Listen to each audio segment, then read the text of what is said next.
2025 third round of action in this very exciting encounter between the Guyana Harpy Eagles, the home team, up against the West Indies Academy, the visiting team.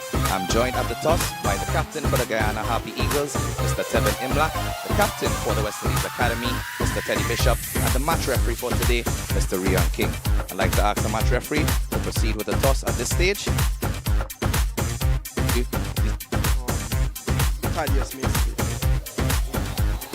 Okay, and in terms of your game plan for this encounter, what's the strategy in terms of setting a formidable target? It's looking pretty dry, but however, there's some weather around, so hopefully your bowlers can get whatever portions out of this wicket and get a couple wickets earlier on. Sure, and in terms of any changes to your squad coming this game? Same again. Okay, and in terms of restricting the Guyana Harpy Eagles for a total that you think you can come out and chase and they have to get a lead in this encounter? Yeah, I think watching this wicket, it looks like you really can't blast out anyone. I think main discipline on both game plans as long as possible. Hopefully when the chance comes, you pull us in. Okay, well, all the best to you, Teddy, and look forward to this game. So the news from the toss is that the Guyana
The Guyana Harpy Eagles welcome the West Indies Academy to the land of many waters as third round action in the West Indies 4-Day Championships begin today.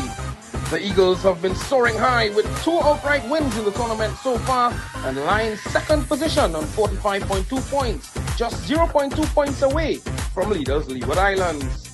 The Academy has had a rough introduction to the tournament, losing both their games, and at this point, they prop up the table with 4 points.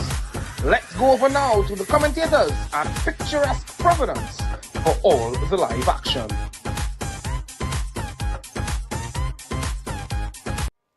Well, it's a lovely afternoon at the Guyana National Stadium in Providence, and we're here for the West Indies Test Championship 2025 third round of action in this very exciting encounter between the Guyana Harpy Eagles, the home team, up against the West Indies Academy, the visiting team. I'm joined at the toss by the captain for the Guyana Harpy Eagles, Mr. Tevin Imlach, the captain for the West Indies Academy, Mr. Teddy Bishop, and the match referee for today, Mr. Rian King.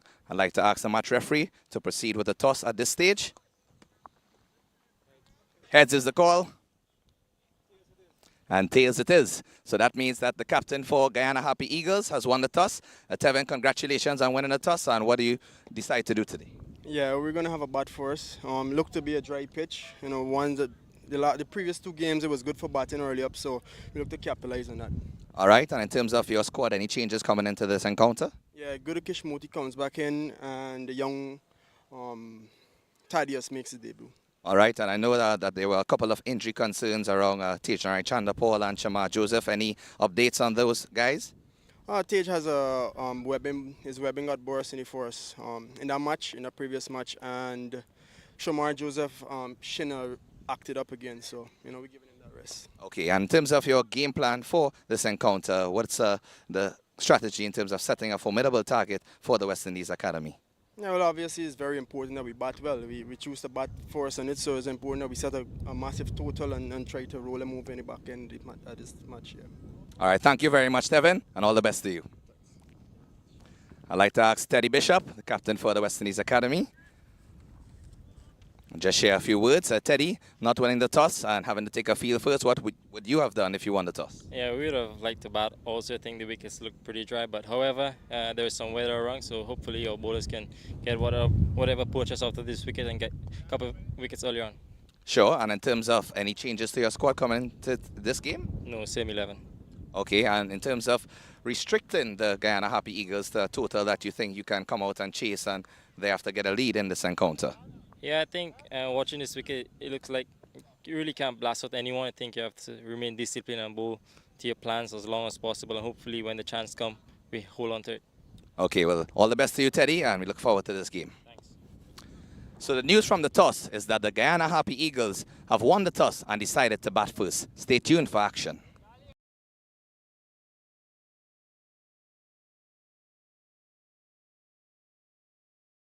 Well, hello there, wherever you are. Good news is that the rains have disappeared for a little while, still look threatening here.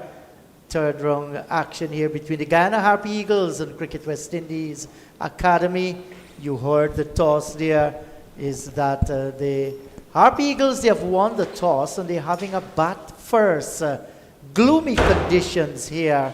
We have just missed the sunshine, clouds hovering ahead, but the ground looks beautiful and the boys in white, they're out in the middle. We're watching the first delivery from the northern end of the ground and tickle down towards the short fine leg region by the right-handed Raymond Perez. He's off the mark. He has gone to one, the Harpy Eagles. They're one without loss. Hello to you, Sean. Yeah, well, good afternoon to you. Good afternoon to wherever you are listening and looking at the broadcast show, the Caribbean, North America, wherever. It's good to see cricket, but it's not really good to see so much time being lost. That's God's work. Can't do anything about that. But still the gloomy conditions, no blue evident in the sky. And we're keeping our fingers crossed that rain does not come back. This is a day-night match, and the first session has already been lost. We could make up for that by going up to 9 o'clock, but let's hope that the rain stays away. It's a keenly contested match, Guyana on the back of 2 wins, and the West Indies Academy yet to win a match. This is a good-looking shot by the left-hander, Matthew Nandu, to get off the mark. So both openers are off the mark with one. A little bit surprised that Eagles won the toss and they're having a bat first in this kind of condition, and we're having the pink ball out in the middle. Yes, I am a bit surprised. It's easier to bat in the day than in the night. The ball swings more, the pink ball, in later stages of the match on the lights. But with the overcast conditions, I would have liked to see Guyana having a bowl. Well, that has been the thought of many, trusting their batting, though, the Harpy Eagles.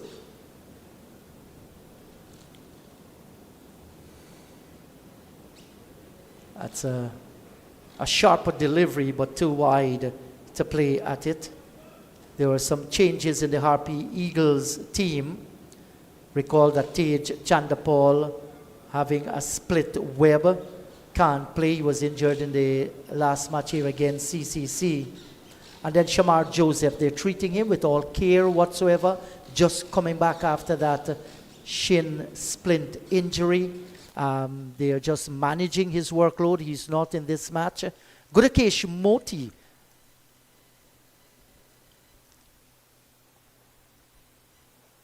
Here's a drive, and it flew off the outer edge, the first boundary of the match. Out between the third slip and the gully, and away to the boundary for 4. So, slightly injudicious shot, but peeled off the edge all along the ground and down to the boundary for 4. So Guyana, as you said, off the mark with a boundary.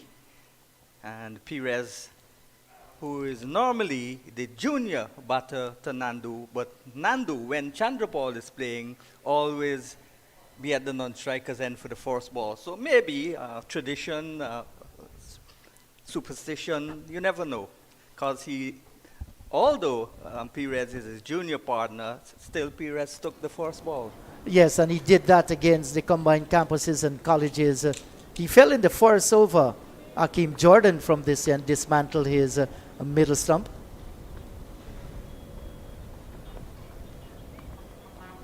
Just straying here a little, going down the leg side, no harm done. And making his debut here in first-class cricket, regional cricket per se, for the Guyana Harpy Eagles is the young fast bowler Thaddeus Lovell.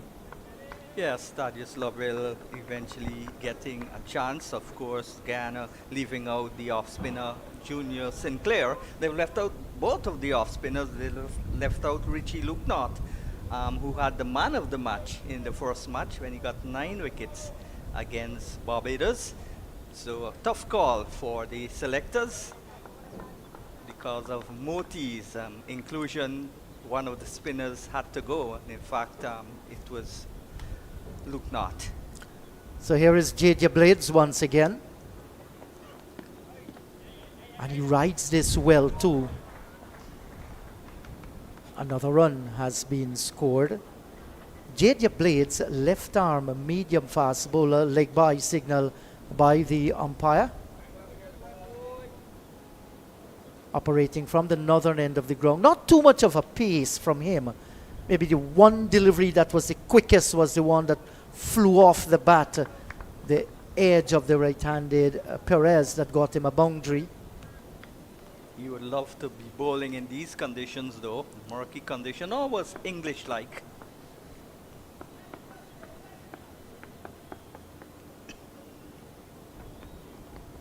Wow, and beaten outside the line of the off stump there. All ends. He pushed forward at it there, Matthew Nandu, and the ball left him, went through to the keeper. The first over completed. Yes, a fine over there from Blades. Even the boundary that was scored was a fortuitous boundary off the edge down to the unprotected third man boundary. So 1 over gone, and they're now 8 without loss. So we see the overcast conditions continuing to prevail, but the flags are stretched out, the Guyana Golden Arrowhead and the West Indies Cricket Board flag, which represents the West Indies Academy team. And so once there is the flag being fluttering, that means there's some amount of breeze. Lots of wind, very, very strong. And not only the flags, the coconut palms in that distance as well.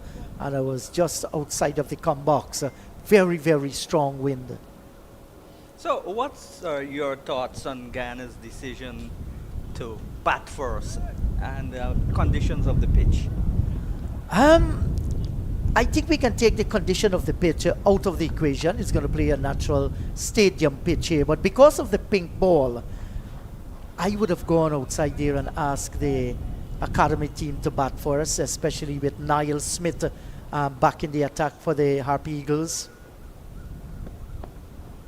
Outside the line of the leg stump, and a flick by Perez and makes no contact as Lane strays with his first delivery. Yes, and young Thaddeus Lovell, who is kind of pacey as well. But you never know the plan here. The plan might very well be up for the challenge, safeguard yourself, play it safe. We want to bat just one time here. Maybe that's going to play around their mind. But with a strong wind coming in, maybe the thought was there too. Johan Lane. There's a drive. Nice shot, but couldn't find the gap. And Perez looks so nice, easy on the eye. He's an elegant looking player. The right-handed Perez from the Demerara Cricket Club, Queenstown venue. All of the DCC members and fans will be very proud of Perez. Made 46 in the first game.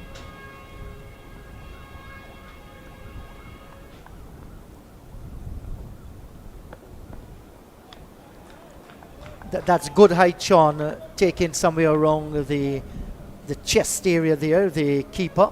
Yeah, good pace and carry, and the 3 slips on the gully, and the keeper there will be surely interested in that type of delivery, thinking that the edge might soon be found. Well, it was found already from the northern end, and it went all along the ground for 4 from Perez. He's on 5. Nandu is 1. So you look at Johan Lane here. He's a tall, slender youngster, just 21 years of age, 13 matches prior to this, 42 wickets for the youngster in first-class cricket. That's not bad at all. Had a best bowling in an innings of 5 for 39 and 9 for 123 in a match. Already 5 wickets all in his young career. It's good to see West Indies being having access to so many young players playing now at the first class level, especially in this tournament. And last year we had a lot of young players, and that's the advantage and the disadvantage of players going away and the youngsters coming in to fill their void. Now they've come back, and you've got to perform for you to be still in the team when the big guns come back. Yes, and this has been a good bunch of boys. They haven't tasted victory as far as this year CWI 4-day championship is concerned, losing both their matches. As they turned into the onside, pitched up, and too much on the line of the leg stump, too full. And nice wristy shot there from Perez. He gets 2 as the over comes to an end. At the end of it, it's 10 without loss. Yes, a discipline over here by Johan Lane. The first over cost 8 runs, so just 2 runs coming off this one. If you have just joined the broadcast, let me remind you that the Guyana Harpy Eagles call correctly at the toss, and they're having a bat force. Rain delayed played badly. Not thunderous rain here, but consistent drizzle to ensure that play did not start on time in this day-night encounter, which was scheduled to start at 13 hours. So we might very well go a little bit later than planned, Sean. Yeah, we probably go up to 9 o'clock, weather permitting, and let's keep our fingers crossed that that does permit the play to go to 9 o'clock. Yes, so there's still 3 slips at gully. Good attacking fielders. There is a short-toed man having a square cover which is short.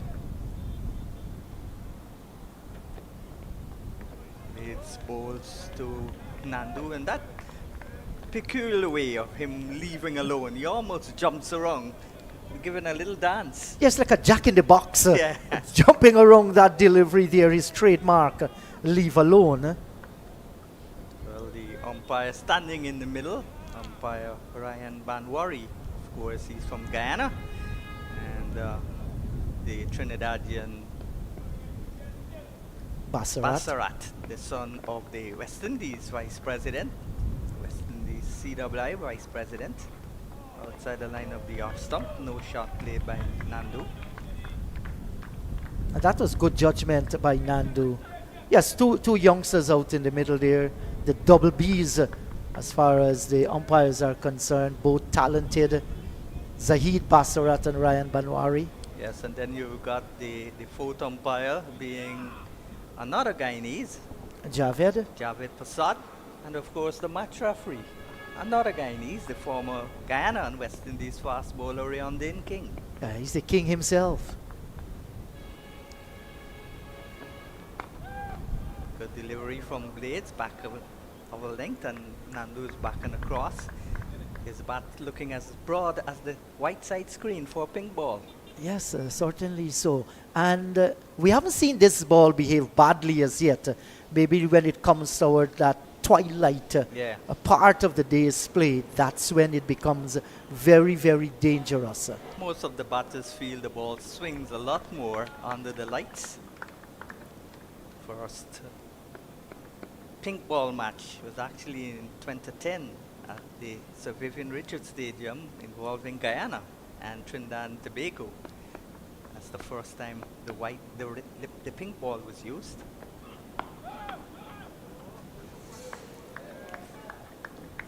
Yes, I think you know it's all in preparation for what is happening at the international level. Cricket West Indies, when they host Australia, I think one of the test matches will be played in Jamaica. That will be confirmed a little later based on how the lighting system works out at Sabina Park. Well, the last venue to get lights of the test playing nations in the West Indies was Jamaica. Sabina Park, they said the lights were slightly a bit low.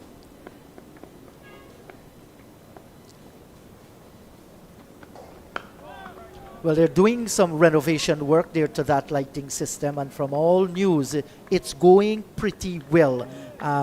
Good for Jamaica because they'll be hosting the pink ball test match against Australia once the lighting, everything is put in place. Well, after a break, Guyana goes to Jamaica for their next match on May 5th, I think. A long time regional and international cricket has not been played in Jamaica. It's good to see them back. Last year they made a return. Blades bowling from the northern end, the seawall end, the Atlantic Ocean end. At the end of the over, it's 10 without loss. So a maiden day bowled by Blades. Yeah, was a good over. Some tantalizingly outside the line of the off stump, some right on target, short of a length delivery that made a little bit of height as well.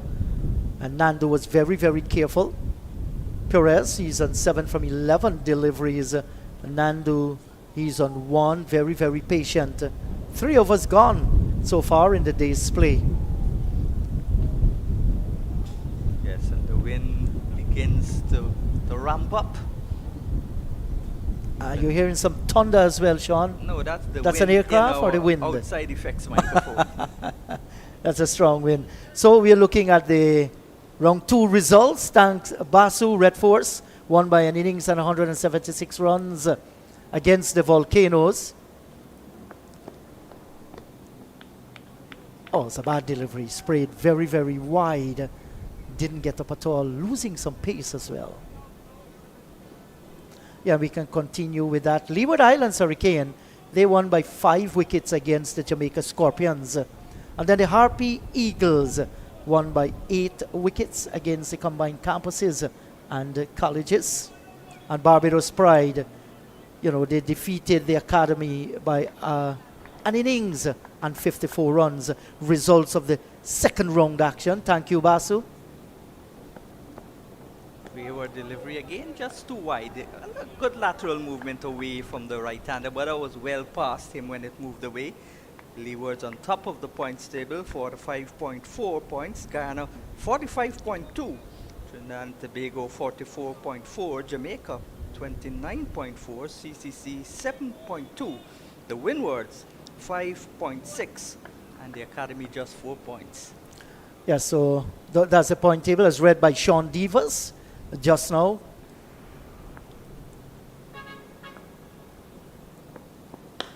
There's a drive. That's a good-looking shot, bisecting the cover and the extra cover. Touches the rope now, and that's 4 good-looking runs to the right-handed Raymond Perez. Well played. Yeah, so elegant is Perez, second boundary.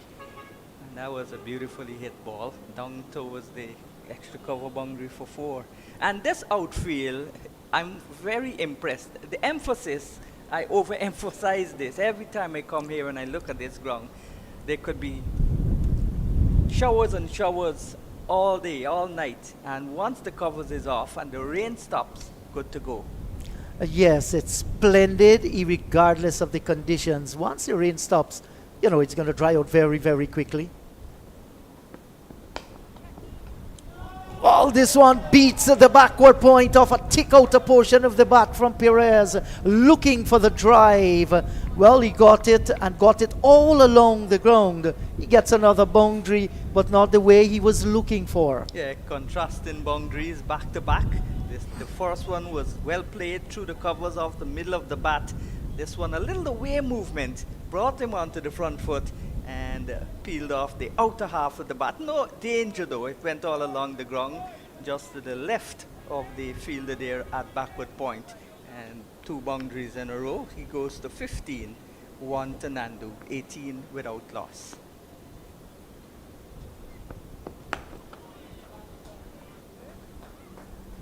And that's a better delivery, pitched on the line of the off stump there. And good sound, solid defensive shot. He will remember what he did against Hakeem Jordan, was actually standing tall when he was cleaned up this time, stretching forward and reaching the ball there just as it's about to pitch and play the defensive shot. Small crowd and on hand in the middle of a work week here, Wednesday, Guyanese industrious people. And lots of people in the office, at work. And I've got some scores here. Basu just monitoring things around the region. Windward Volcanoes against combined campuses and colleges at Rosso. West Indies Championship, 3rd round action. Windward Islands Volcanoes, they are in the field, while the combined campuses and colleges, last we heard, 82 for the loss of 1. So that's not bad going there. They actually gone on to 83 for 1 there, the combined campuses and colleges. A team that has been put together with some of our university and college students around the region.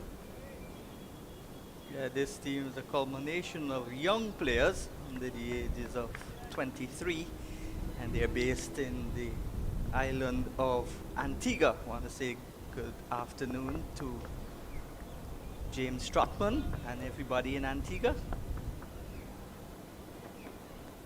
Wow, that's a delivery that had a little bit more pace onto it.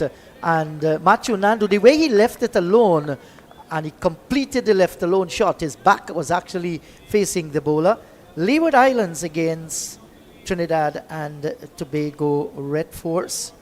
They have lost 3 wickets. They have gone to 253. So that's a very, very good batting performance by Trinidad and Tobago so far. They have done well, winning their first 2 games by huge margin, the Red Force.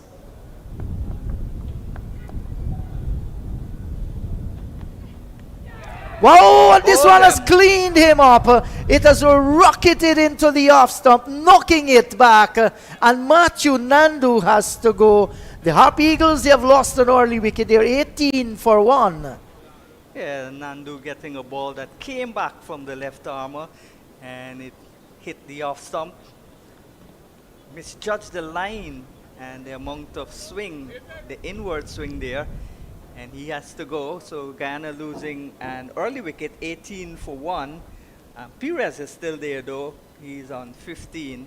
And if you just joined us, Guyana winning the toss and deciding to bat after leaving out the off-spinner Junior Sinclair. He's brought back into the side after being left out of the squad in the last match against CCC. And the other player not on the bench today, the other player on the bench, Richie Lukenot. Yes, and at some time we're going to ensure we get the two teams for you up. But Sean, looking back at that delivery from Jadia Blades, that was a perfect delivery by the young fast bowler, right on target, left Nandu stranded there and made that little bit of away movement, cannon into the off stump. Look at this one here, tight like a plastic pull tight seal there, beautiful delivery. I just love it. He gets it more often there. It's going to create a lot of problem in this kind of condition. Yeah, excellent delivery, ball bending back into the left-hander. Of course, the left-arm medium pacer. Maybe a little tad faster than a medium pacer. Bowling from around the wicket. Now he's going to go over the wicket to the right-hander. Yes, and that's Tevin Imlach, the Harpy Eagles skipper. He has come out into the middle. There's an air of confidence, but you're starting another innings. What a fine performance against the combined campuses and colleges. That brilliant 126. Imlach leaves it alone. Picked for the West Indies as wicket keeper. Did a good job behind the stumps. And an important 34, I think, in the second test, when the wicket was spinning square. Show that he's got really good technique, and he's come back as 3 others have done who went to Pakistan. Well, 2 others including him got 126 in his first match on the return, and then in the second innings got 80. So Yes, I got some scores coming in from another game, and Barbados have actually taking some of the venom out of the Scorpions there, Jamaica Scorpions. They're playing them. Scorpions are 182 for the loss of 7 on the first day, and the day has not yet been completed. They're in some trouble there. can we find out who got runs for Trinidad and Tobago Red Force?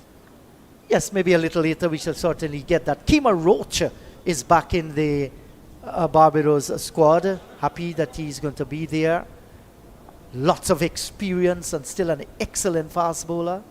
Tim Imlach. Leading outside the line of the off-stump. A little wayward movement. He pushed at it, just nibbled at it.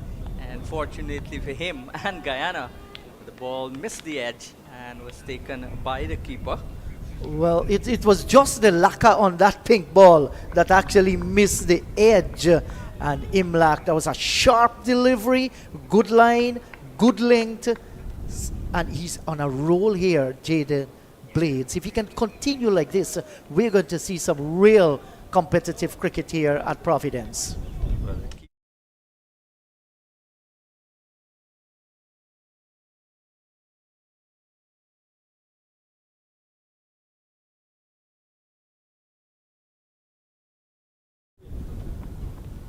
Wow, that's a quick delivery outside the line of the off stump. He has some pace and he's touching down at the right line and length. The end of an excellent over, 18 for the loss of 1. So I've been told for the Trinidad and Tobago Red Force, the Silver scored a half century. Jason Mohammed, yet again the veteran among the runs with another half century. And there could be another half century scored. Jangoo, I think, a half century as well. Yes, well, just back from Pakistan, he got a half century. But Jason Mohammed, despite his age, some people think he's whittling down to the end of his career. But you need somebody with experience and who's performing. And he got 200 so far. Now he's got a 50. So good news for him.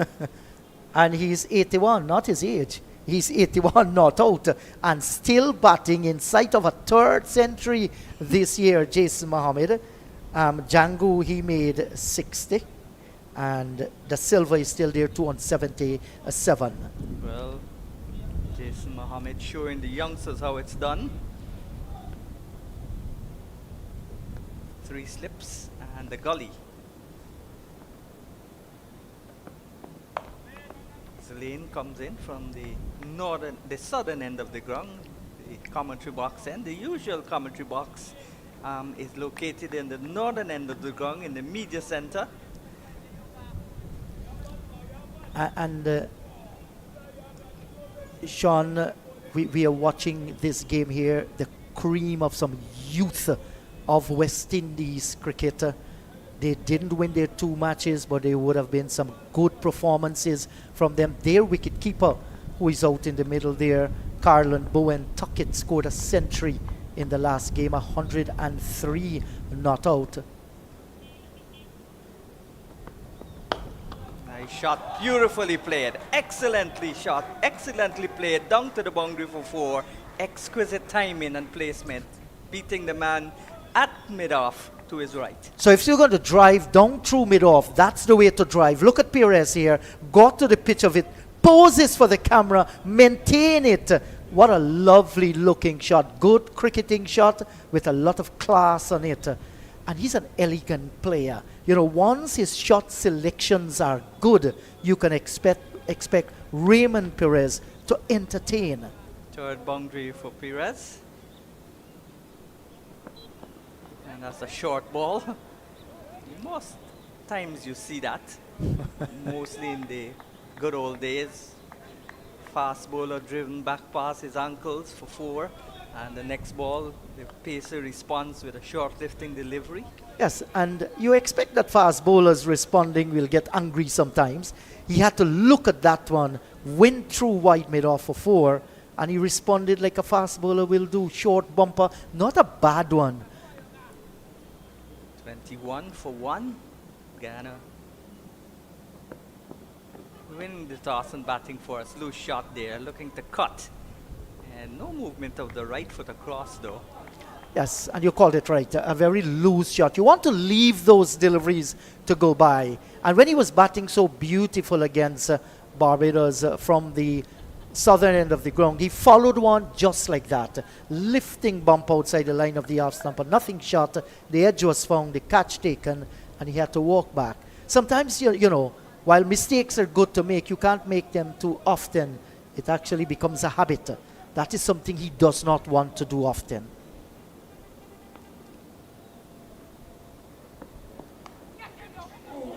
Well, that one went into the hands and out. Whether it hit the pitch before, we shall certainly monitor that one.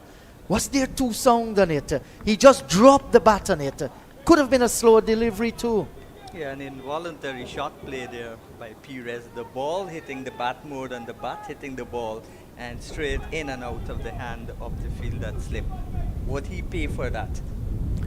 Well, on a Harpy Eagles perspective, they will hope that he pays for that. We've seen so many catches put down. This thing you have to anticipate. You have to be alert. You're in a catching position. You imagine every single catch will be coming to you, or every shot the batter play, there might be an edge. So it's your ability to anticipate what is going to happen. Not a short ball. Good aggression here. Yeah, 24 for 1. 6 overs completed. Guyana winning the toss in murky conditions. We've had the overcast conditions all through the day. We lost the entire first session, and play will go up to 9 o'clock tonight. Nando was bowled by Blades for 1. It was 18 for 1, and since then these two have come together. Perez on 21, Imlach yet to score, and the Guyana Harpy Eagles on 21 for 1. They won both of their games. They're second on the points table to the Leeward Islands. So this is their third game. Their last for now at home. They go to Jamaica after the break, and then they come back home to play the Windward Islands. And then they play their last 2 matches away from home. Plays outside the line of the off stump, and Imlach plays no shot. Yes, so the academy, they have actually left out Michael Palmer and Nathan Edward from their 13. Palmer, from all reports coming out of Barbados, from Philo Wallace. Hello to you, Philo, if you're listening here. He loves what he has seen of Palmer. Describe him as an exciting prospect, one that can go forward, but he's begging, we need to work with our young fast bowlers. Nice shot, but straight to the field at mid-on by Imlach. And I've seen a lot of young players, and impressed with the work of many of the young players. But it's the older guys who are putting their hand up more. Players like Jason Mohammed, players like the outer form Craig Braffett, the West Indies captain, just 150 in a long time at test level. He's come back down, he showed the gap, and he's pounced on the lesser bowlers, and he's got a double century in his first match back from Pakistan. Has some pace here too, and that's good to see that a young left-arm fast bowler working up some pace and getting some response from the pitch as well. So the academy team, the Rivaldo Clark, I will love to see him get some runs here at the stadium. Good prospect. Akeem Auguste, Teddy Bishop, he's the skipper. McKinney Clark, Zishan Mortara, Johan Lane, Mavendra Dindial, Carlin Bowen Tuckett, he's the keeper. There's also Joshua Bishop, Justin Jagisar, and JJ Blades. Outside the line of the leg stump, stifled the peel, and it's taken by Tuckett. Tuckett is in fact the son of the former West Indies one-day player, Carl Tuckett. He's now a first-class umpire, and I've played with him at the youth level, and I genuinely feel he should have played some more matches for the West Indies, at least in the one-day format. Talented all-rounder from the island of Anguilla.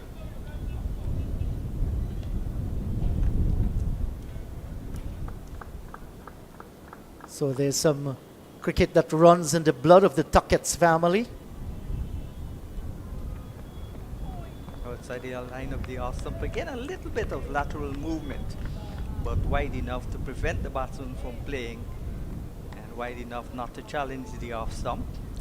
Talking about off stump, that was a beautiful delivery from Blades that got Nandu, hit the off stump out of the ground as he was going forward, a late inward movement, and breached the defense. Nandu was gone for one. It was a very, very good delivery. Nandu also has blood in his veins from his father, Arjun Nandu. Outside the line of the off stump again, and the over comes to an end. So these bowlers would relish bowling in these conditions, cool conditions, overcast conditions, and as we look up, we see one of the floodlights beginning to take effect, and an aircraft going into the Ogle airstrip, the Korea airstrip at Ogle. Yes, and that's a sight that we always have here at the National Stadium. It's actually one of the pathways for those planes coming from Essequibo and the hinterland of Guyana. And mostly they come at 2 o'clock every afternoon from Barbados. The Liats back in the days, they came across the Providence sword.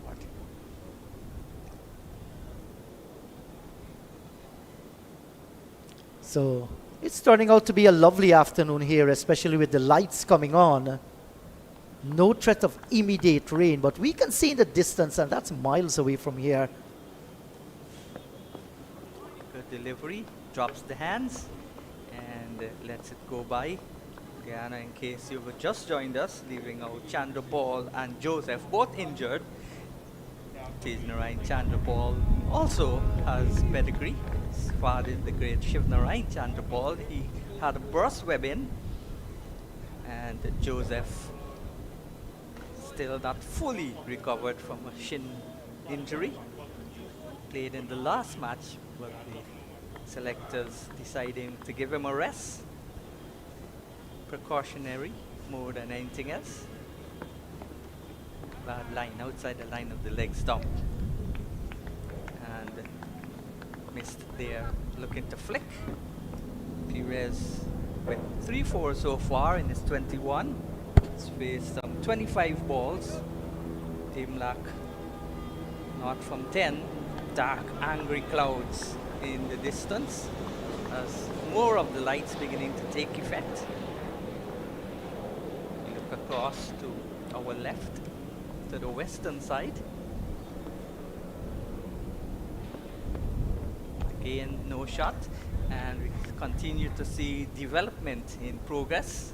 The pillars for the new bridge, 4-lane structure, which will not be a floating bridge, it will be in fact a high bridge where the water-going vessels can pass through, which will limit the delay from people coming from the west to the east, and as they go make their way into town or going up to Linden, so they wouldn't have to wait.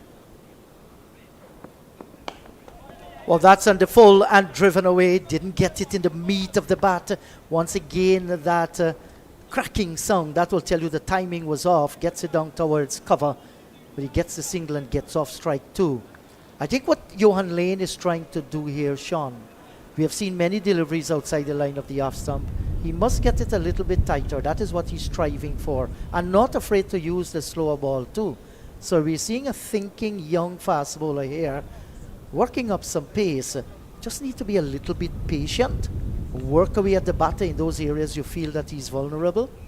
When you look at this, you definitely understand that West Indies has tremendous talent. It's just that it needs to be developed, groomed. Good delivery again, turned into the gap to the right of the mid-wicket, and good running again. Putting pressure on the hand of the fielder and the arm of the fielder who went there from the mid-on position to his right, and they easily in the end got 2. And that was well played too, because he didn't look to hit it too hard, Tevin Imlach. So he has opened his account with 2. He has faced 11 deliveries so far. Guyana first class captain, won the title in his first year as captain, taking over from Leon Johnson last year. And McKinney Clark has some more work to do here from it on. They're going to go back and complete 2. So it's good to know where the gaps are. And he played nicely, you know, good touch player here, Tevin Imlach. The over's been completed. It's 29 for the loss of 1. Tevin Imlach at 28, still very young in his career. He's played in 2 test matches. And the first wicket keeper from Guyana since 1962, when Ivor Mendonça played test cricket. But not the last wicket keeper from Guyana. In fact, Milton Paidana even went to Pakistan, played 3 one-day matches, 2 in Pakistan and 1 in India. And we see the super cat, Clive Hubert Lloyd. And there's Monty Lynch. He's arrived in Guyana. He told me he was coming in yesterday. It's good to see Monty at the side of Sir Clive. Had some nice little discussion with Monty at the GCC ground border, where he was the coach of the Georgetown Cricket Club. Played a big role in the batting of Leon Johnson, the Guyana captain, who eventually went on to play test cricket and is arguably one of the better leaders at the regional first class level. 6 titles, 5 in a row.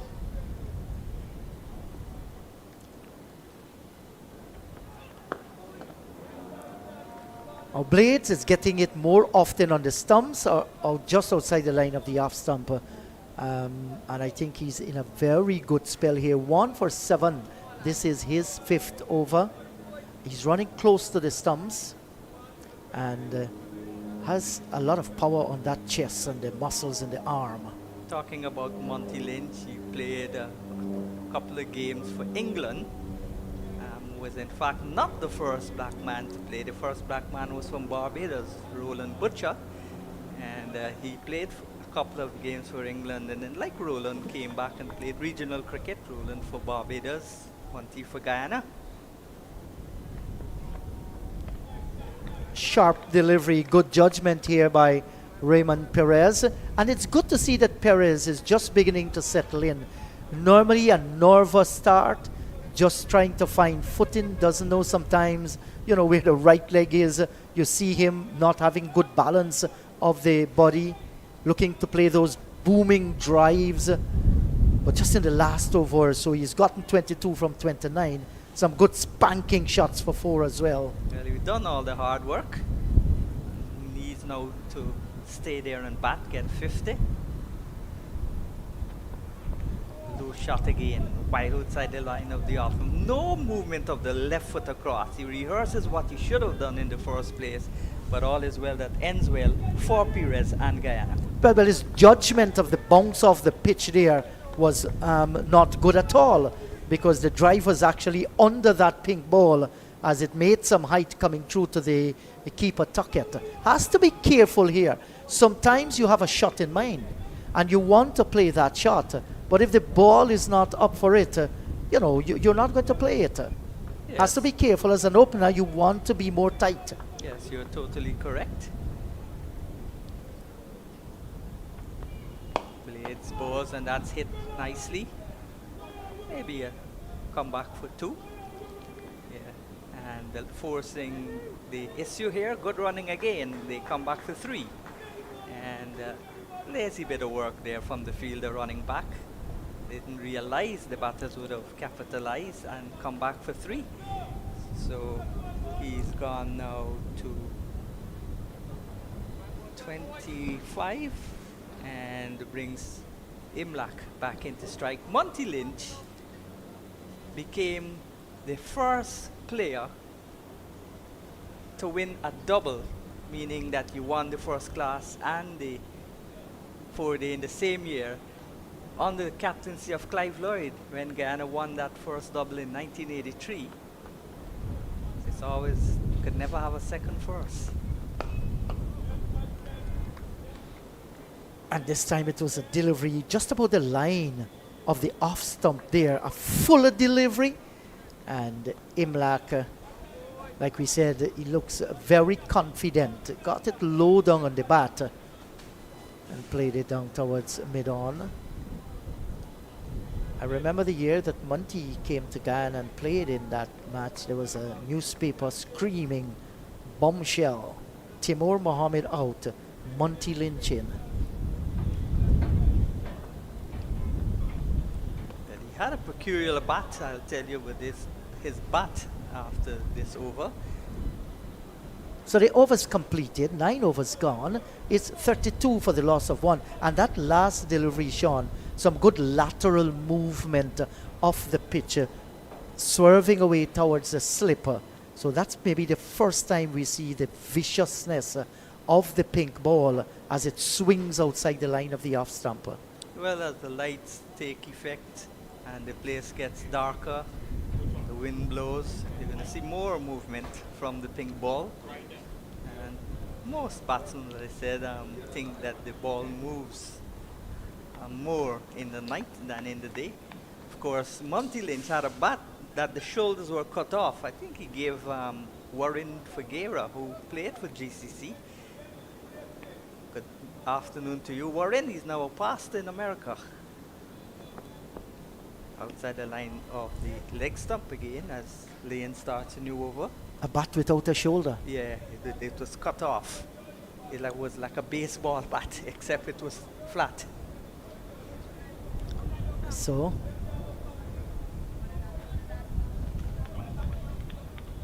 two great icons, more so Sir Clive Lloyd, the most successful West Indies captain, the best West Indies captain and leader. Won the first 2 World Cups, 1975 and 1979. Wow, that's a good delivery, cutting back into the right-handed Perez.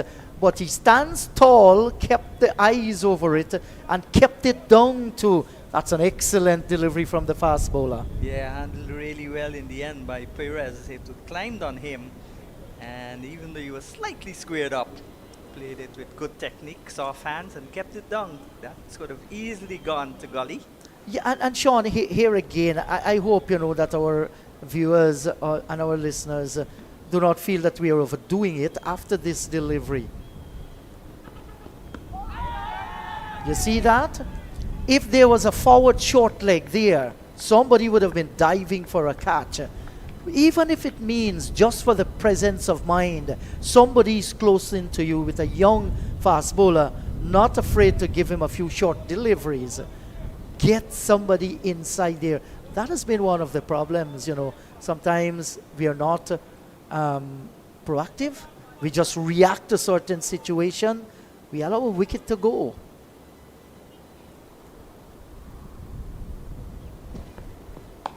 Clive Lloyd's team of the 80s, there would be Desmond Haynes there, Fawud Bacchus, and Gus Logie. Yeah, they were terrific in those positions. I remember Sir Clive had put forward Bacchus almost all day at forward short leg in a test match against Australia. Bruce Laird and another Australian, they were going great guns. And Fawud Bacchus picked up 2 catches and changed the course of the match. Good looking flick shot here down through the short backward square region. And they will certainly gather 2 more runs here. So Fawud Bacchus was my favorite batsman, including that he came from my school, Richard Ishmael Secondary, but until Carl Hooper arrived. Then Carl Hooper became my favorite batsman. He's up to now my favorite batter. So you haven't chosen anybody else since he has stopped playing the game? No. Carl Hooper is the most graceful batter I've ever seen. Well, I didn't see Sir Lawrence Rowe, but I heard that he was 5 times more graceful than Carl Hooper. Johan Lane continues. Young arms, young legs, just pulled up there. Not getting everything right, the young fast bowler. None for 23s in his 5th over. So he's been given a good bowl by his skipper, Teddy Bishop here. Umpires Bassarat and Ryan Banwari almost looked like twins. Black pants, white boots, white shirt, and that hat. Flicked away, and that's fine. Well done by the man coming across to his left. That's Blades. Sends the return back towards the keeper, and they come back for 2. So 36 for 1 at the end of 10 overs. Yes, and every time he strays down the leg side, they are scoring runs off him. Out through forward square, down towards backward square, or even a long leg. That's the reason why he wants to maintain a good line outside the line of the off stump. And we see Ronnie Sarwan here as well. Yeah, Ronnie Sarwan, the chief selector of Guyana, retired as chief selector of the West Indies a few years ago.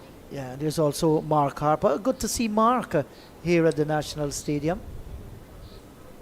And there's Lloyd, another Lloyd, the off spinner. And then there's Monty Lynch and Clive Lloyd. Monty's spoiling the DCC group. He played for GCC, and all the others played for DCC. They're looking keenly at Perez, who's also from DCC.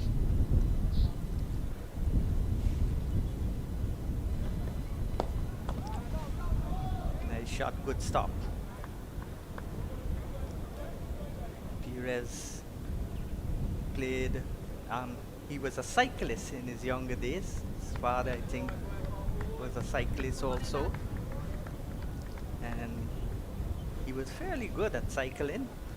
Won many junior titles in road races as a cyclist. And then he gravitated to cricket. He's at the non-strikers end. Looking at the senior man, Imlach. Gotten 400 at this level so far.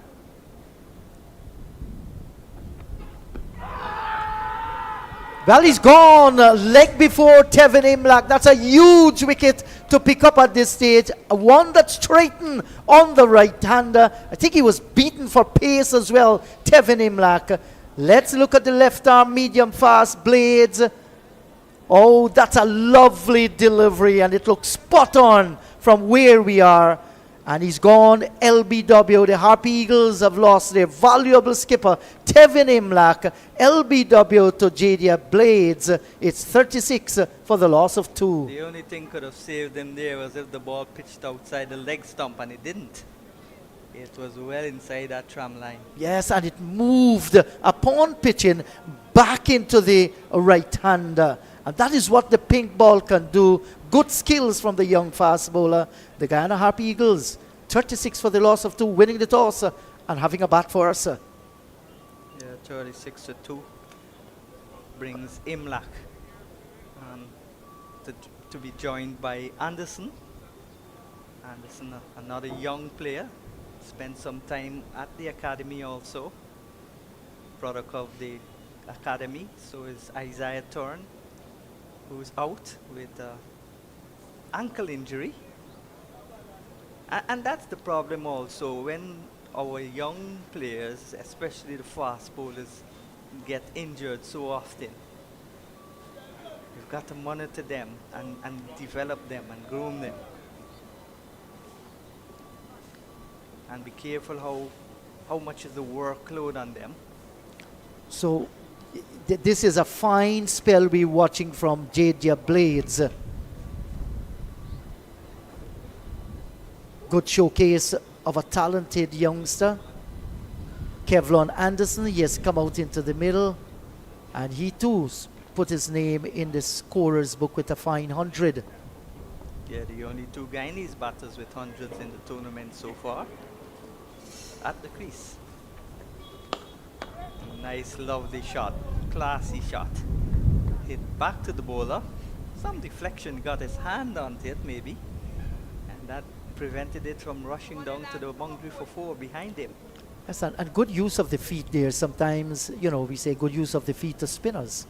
But here is Anderson judging the length of the delivery to perfection. Moved nicely down the track and pushed it past the fast bowler. And he's another classy batsman, plays elegantly, doesn't try to hit the ball too hard.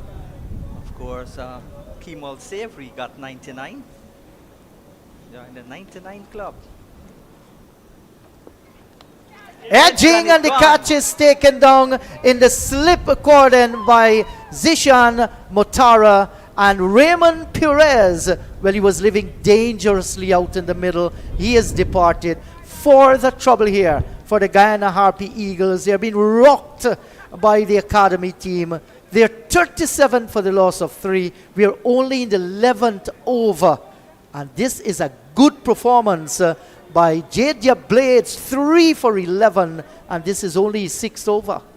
Well, I wonder if Guyana might be ruining their decision to bat first. I know some in the Guyana camp wanted them to bowl first. But let's see. When you look at the shot that was played there by Perez, he would have played that shot maybe if Guyana wasn't batting in the first innings or they were batting in the second innings. That's a vulnerable thing that he needs to just do away with. He didn't get to the pitch of the delivery. Look at this one. And looking for a drive with the ball moving away from him. He was beaten there, I think, for pace and movement as well. Perez has to be more careful. As an opener, you want to be solid. That's not the case. Looked good for a while, but he always was living dangerously out in the middle. Well, the left-handed Kemal Savory is just talking about him. And here he comes. Plays for the Police in local Division 1 cricket. RC in the force. And he scored a brilliant 99 against Barbados Pride. Was a pity did not go on to score 100 there. His partner Anderson scored the 170 partnership between the two of them. That was an exciting part of the play. Good shot selections, and it shows what partnership can do. Left hand, right hand combination. Well, they need to do the similar thing again today. From a Guyana perspective, Guyana in a deep hole, 37 for 3.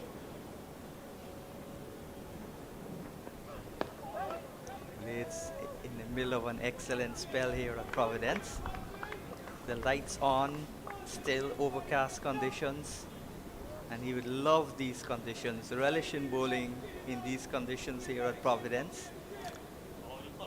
And I remember the late Roy Frederick said when he made that 169 at Perth in Australia, he said the red ball actually presented something that looked like a pink blur when it came to him. It tells about the speed of the fast bowlers then.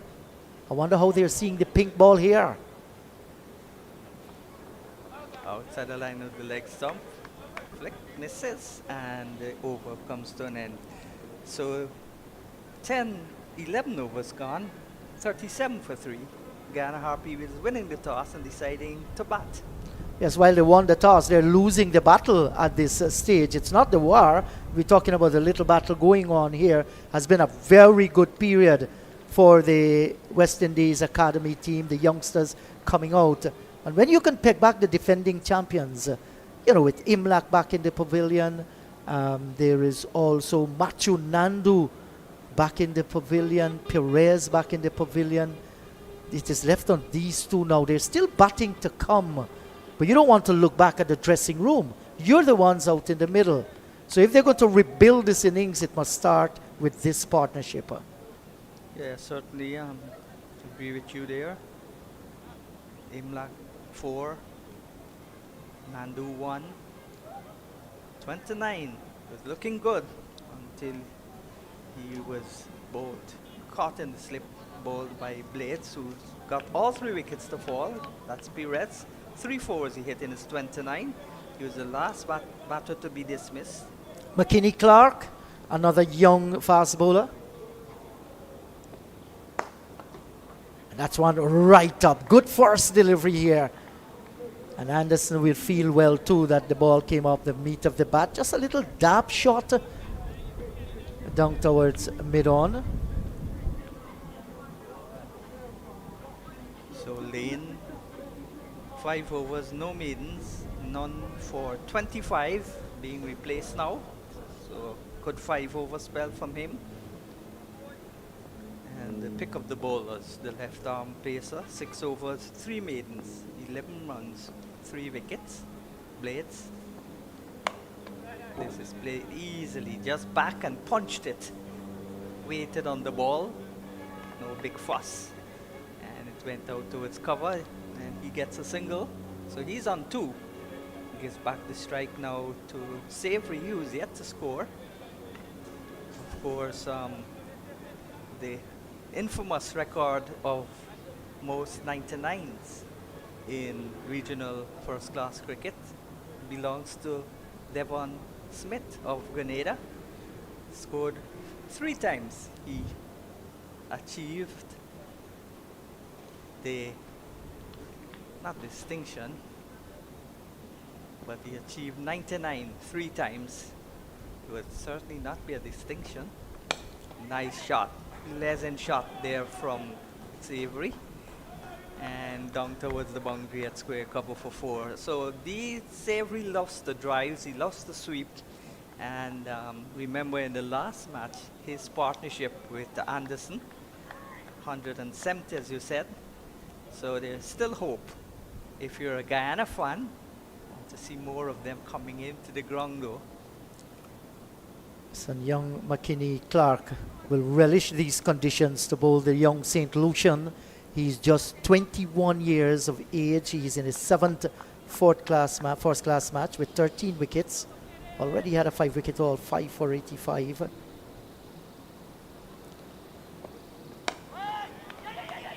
Excellent running, good judgment and good communication, good response by the non-striker Anderson, and they get through for in the end, an easy single. So good rotation in the strike again, and it puts pressure on the bowler when you've got a left-hand, right-hand combination batting, and they keep rotating the strike. You've got to change your line. Sometimes you've got to change your length. Yes, it always presents a challenge. Swish and a miss. Loose shot again from Anderson. You don't often see him play shots like that, especially early in his innings. Yes, I think he was undone there by the bounce of the delivery. Got a little bit more than he expected, and that's the reason why he missed it. But will be well advised. He faced just 4 deliveries, including that one. Just pick the bounce and the pitch. He's a stroke maker. Very good player. Blessed with all the abilities. This time he's forward in defense and then inquires if he can get permission to pick the ball up, which he got, and he threw it to the field. I remember Leon Johnson in his first intercounty match at Albion. He was then just 16 years old, hit the ball back towards Nagamotu, picked the ball up and threw it. Naga said, "We have fielders to do that." He appealed. Umpire Eddie Nichols was the umpire. He asked him if he was serious. He said yes, and Leon Johnson would never do that again. So we're seeing Habib. He's the chief curator here at the National Stadium at Providence. He and his boys. And no doubt with him holding the brush in his hands, we might very well see a water break not long from now. They might more need a tea break or a coffee break. With the conditions here, it's cold. 43 for the loss of 3. Blades 3 for 11. Now these are exciting figures for the young man. Yes, and he's going to be the one to bowl extended spells, while they're going to use the other 2 fast bowlers in short spells. I'm really looking forward to seeing the skipper bat, Teddy Bishop, also young Guyanese. Mavendra Dindyal. Yes, it was good to see his father is, the father-son family connection, always spot on. His dad, very simple, humble guy. He's always with his son. He's at the stadium today as well. Always working with him in the nets. Now right on target. This is a very, very good bowling. Not too many loose deliveries. And he's attacking the stumps. That's one of the reasons why he had Matthew Nandu bowled off stump. Was a very, very good delivery. Players like Dindyal has gotten a chance to play first-class cricket. He's got to take it with both hands. Don't think he's doing enough with the bat in terms of making runs. Former West Indies under 19 player, I think got 100 in the World Cup. The delivery again, this time it moves away from the left-hander. And I like the mindset, the plan here of J.D. Blades. He understands his limitation. He understands the condition out in the middle there. And he's attacking just on the line or outside the line of the off stumper and can come straight as well. Thaddeus Lovell being given a debut today. Collected his cap. And that would be a proud moment for the young man. He's only 20 years old, Thaddeus Lovell, just out of the under-19 tournament.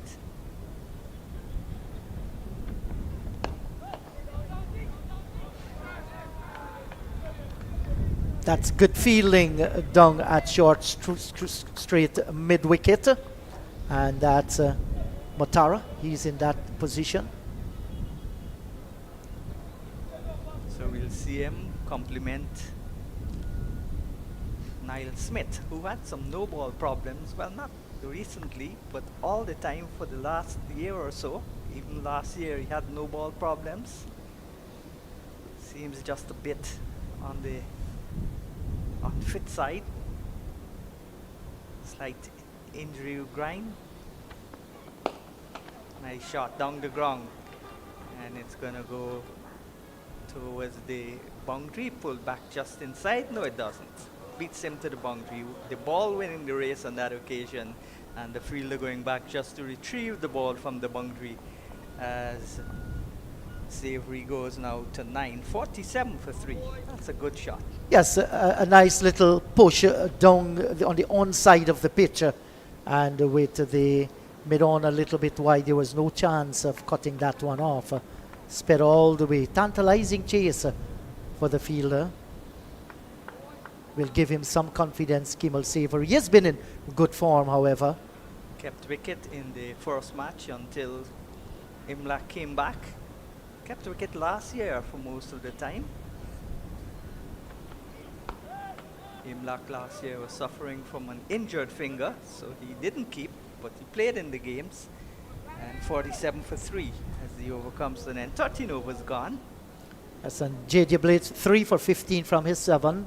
Johan Lane none for 25 from 5. McKinney Clark just a lone over that cost him 6 runs. Yeah, so the majestic Kaicho Falls on the screen, powering down from the Patario River.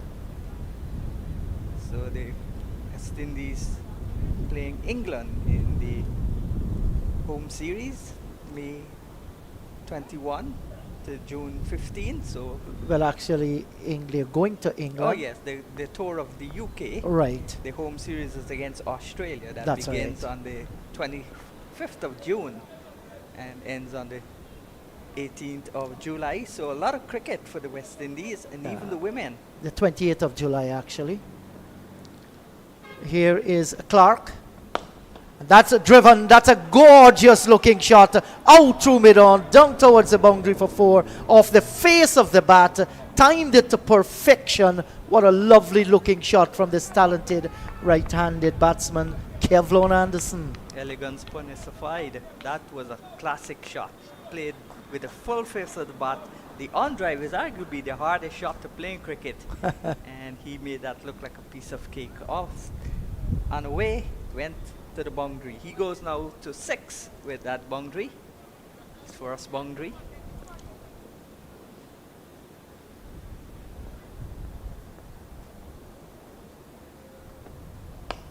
Nice shot again through the offside this time. Glorious shot. Out towards the cover boundary.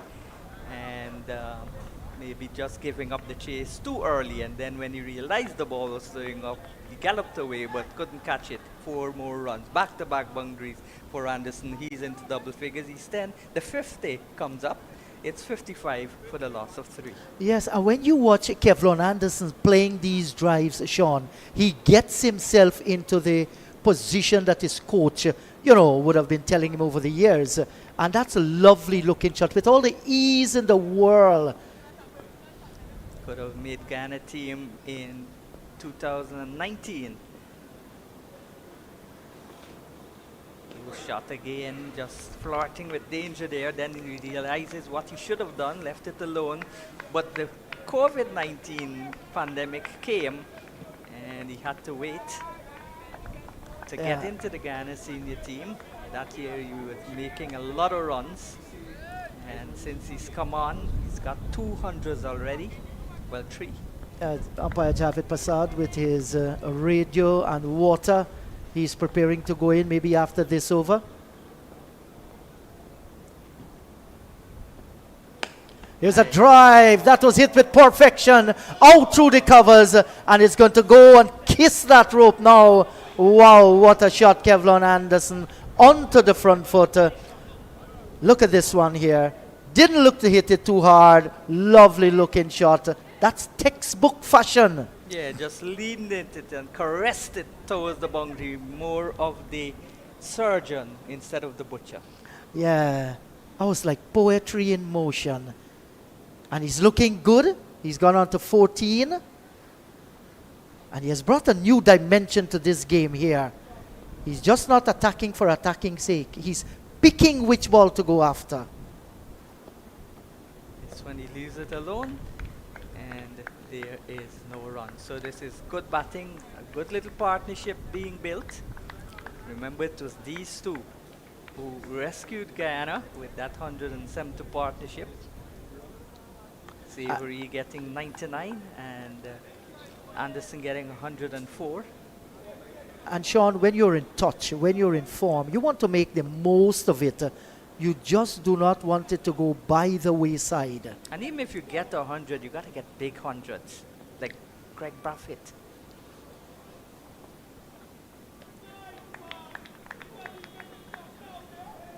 So after 14 overs, it's 59 for 3. The water card comes onto the field, and not the water card, the water. Yes, refresh themselves out in the middle. We'll take a little bit of a break and we'll be right back in another 2 minutes.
Yes, 59 for the loss of 3, 14 overs gone. Anderson continues to play well. So that's the points table after the last round. Leeward Hurricanes have edged ahead of the Harpy Eagles. They are on 45.4 and the Harpy Eagles 45.2. So just a 0.2 separate the two of them. And the Red Force 44.4, not far away. Scorpions 29.4 and the Pride 28.6. Bringing up the last three combined campuses and colleges 7.2, followed by Volcanoes on 5.6 and the Academy they're on 4 points. So here is where legends are made. Thank you, Basu, for ensuring those information are fed constantly as we cater for people tuning in and tuning out. Yeah, the 3 top teams, just a couple of points. Well, Guyana, 2 points behind the Leewards, and the Trinis, they're 44.4, 45.2 Guyana, 45.4 Leewards. So tight finish in the last round. It's good to see these tournaments producing results also. Yes, so we're going to see a change in bowling from the northern end of the ground, and Johan Lane, after bowling 5 overs, none for 25, replacing J.J. Blades from that end, who picked up 3 wickets. Was a splendid piece of fast bowling by a youngster.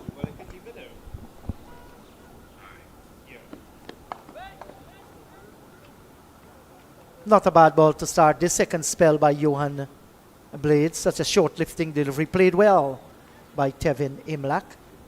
But in fact, it's Kemal Savory. He's actually the pride of Essequibo batting at this juncture in his career, and an important cog in the wheel for the Guyana Harpy Eagles. Well, that's in fact Lane coming back from the other end, replacing Blades from that end. So Blades a left-hander, Lane a right-hander. Good delivery as he starts from the northern end and brings the batter forward. Savory. So good conditions in the context of things. It would not be good conditions because of the rain and the murky skies, but it's good enough for play, and it would be maybe the advantage goes to the West Indies Academy. Their bowlers utilizing this track and the conditions. Turned into the onside. Dade's doing most of the work though. He's got 3 wickets. All 3 wickets. Yes, and you will get reward once you put in the hard work diligently. You're smart about what you are doing. You know, and we always say you might not be the best in the world, not the most talented, but when given your opportunity, make it count. And someone said there's nothing like luck. Luck is when opportunity meets hard work, or hard work meets opportunity. Yes, I've heard a lot of people said that. So you've got to work hard.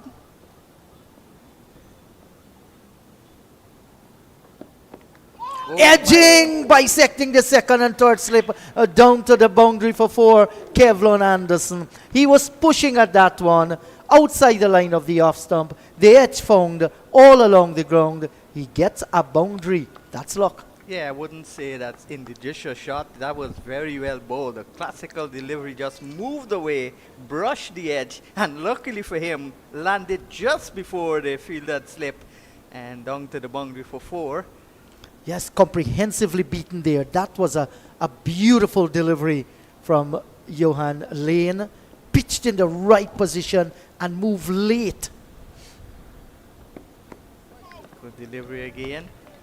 And that ball looks almost orange in color.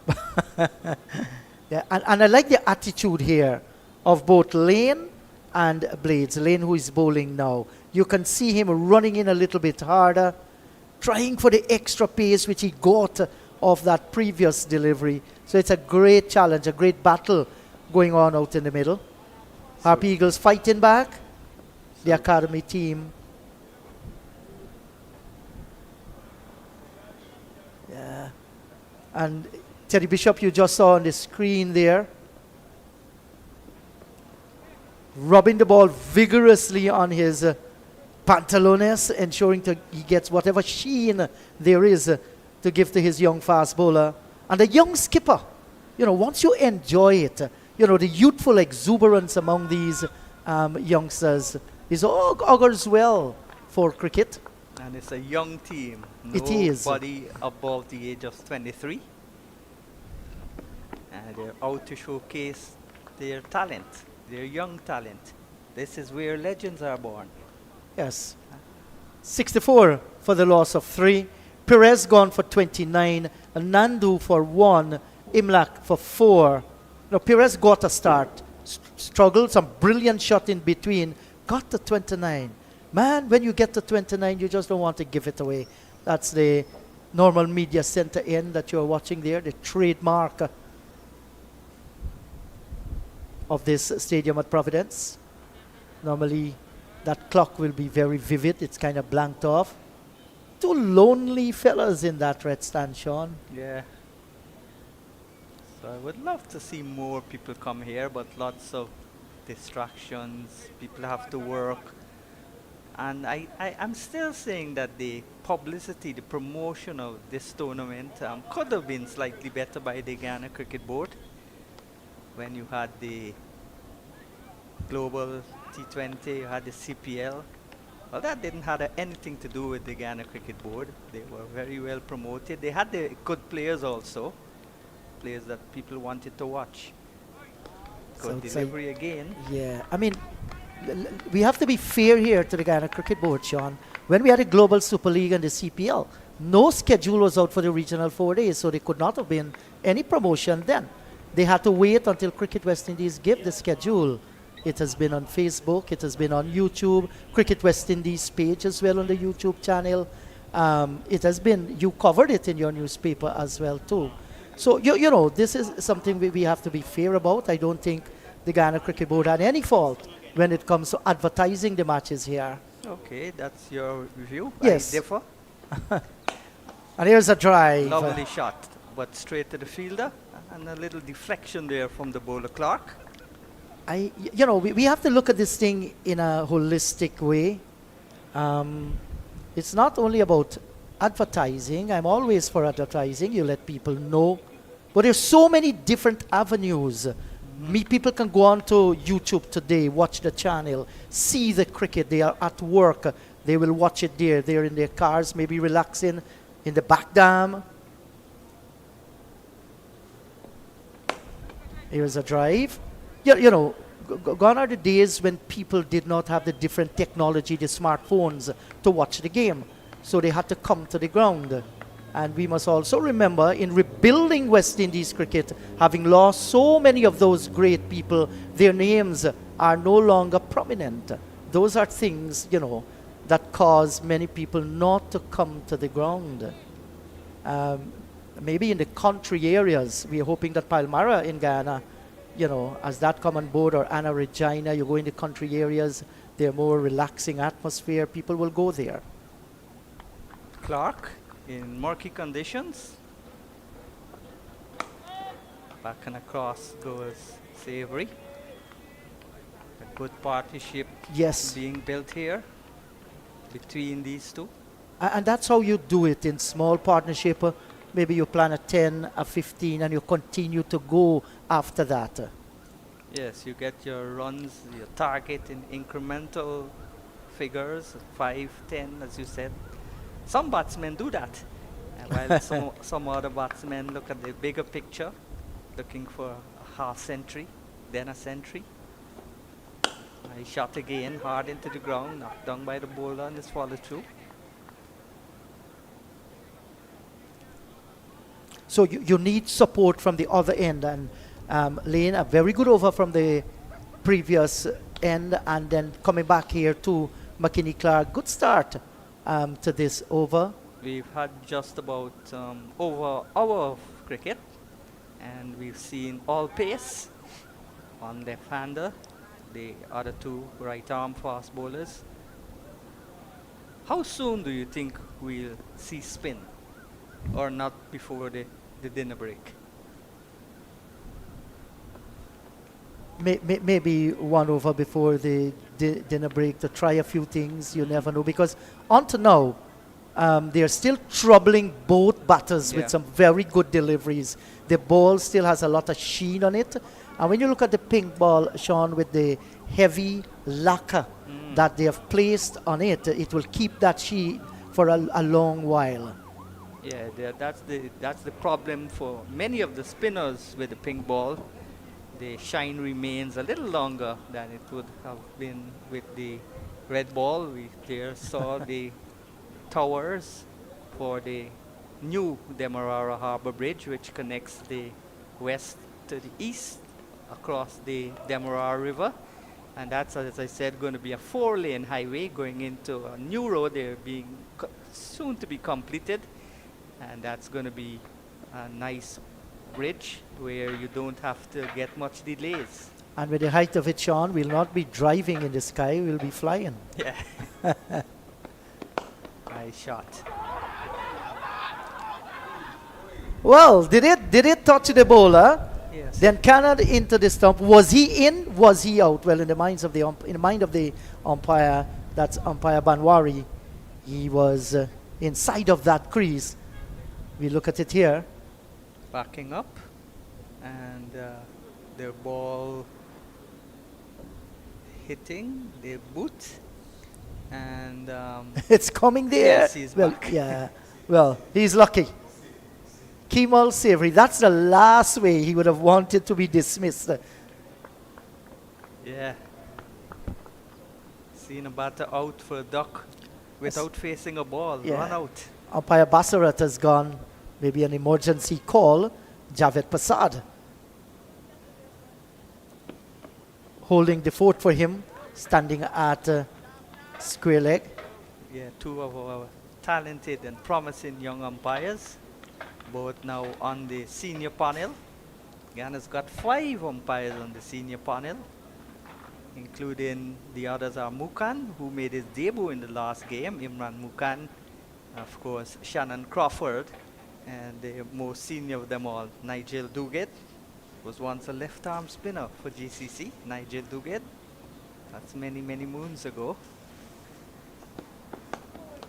Good delivery again. So keeping the pressure on the batsmen. Not too many bad balls. But when the bad balls come, the batsmen have dispatched it with disdain. Yes, and that's good batting. You play every ball on its merit. It's the first innings.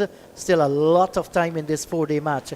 Despite losing some time, you know, once the weather holds up, you can always make back, get back those time that you lost. Well, in the last match, Guyana lost. Well, the match was lost a lot of time to rain, and there was still a positive result. Yes, we have seen it happen over the years. Yeah. Lane just missing his run here. Is it that he's trying a little bit too hard? Well, they say when you enjoy whatever you're doing, nothing like hard work comes into play. You're actually not working. You're enjoying the atmosphere. And that's how they should see it out in the middle. And they say hard work is followed by success. That was a good delivery. Some pace on it as well. In fact, the only place you'd find success before work is in the English dictionary. Yes. Every other place, success comes after work. Okay, you got to work, then get success. Yeah, you might find it at the lottery machine as well. You don't work hard. You buy a lottery and you win millions of dollars. Life is full of these scenarios.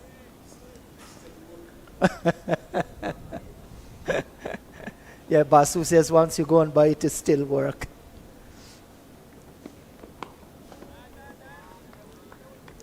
So, good, tight rhythm we are seeing here from the right arm, medium fast, Johan Lane. But not a bad pitch in terms of batting on. All three of the wickets have come with good balls. The batsmen have not given their wickets away. And I'm very disappointed when I see batsmen getting starts and giving their wicket away. Maybe can't be Perez. said today. Maybe Perez was the one who played a loose shot and was caught in the slipper. But you're absolutely right about the other two deliveries that got Matthew Nandu and Imlach. They were brilliant deliveries. It's 64 for the loss of 3. Perez gone for 29. Anderson 18. Savory's there too with him on 10. 3 for 15 off 7 for J.J. Blades. He's the one that picked up all 3 wickets. Well, if you've just joined us and you're listening or watching the YouTube channel, all over the 83,000 square miles of beautiful Guyana, or if you're in the home of the West Indies Academy in the 108 square mile island of Antigua, they say they've got 365 pitches. Yes, and the West Indies 2025 schedule for the Women's World Cup qualifiers, April 4 to April 18. And then there's the West Indies Tour of England. You can see the dates there. And the home series against South Africa. And then the Women's 50 over World Cup, September to October 2025. We wish our ladies all the best. Some good young talent coming through, mixed with, you know, seasoned campaigners. So lots of cricket in the calendar for the year. Clark pulls a short ball and easily handled there by Perez, by Savory. Yes, 13 dot balls so far by McKinney Clark, which shows a level of consistency. You look at him going for almost 6 runs and over. That's not to be worried about. Sometimes a bad ball will come put away. We saw Anderson played some fantastic shots.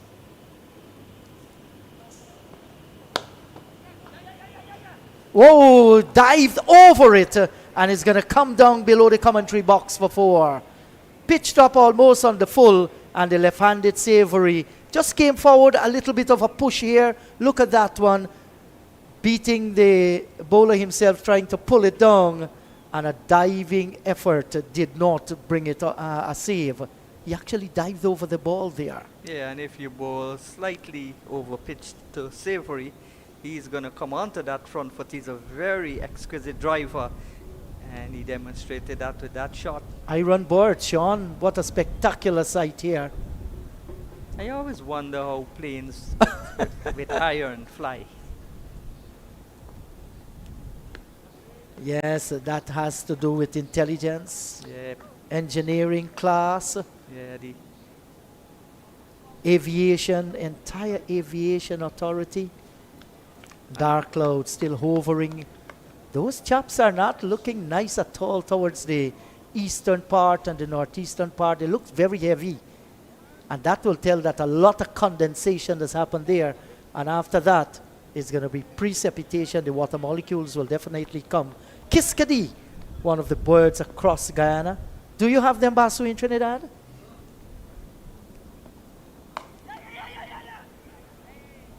Yes, says his partner. They came through for the single. Basu says yes. Lots of Kiskadee in Trinidad and Well, Tobago. we were talking with our young friend who has just come over. He's manning the camera and doing an excellent job. And he was talking about places to go.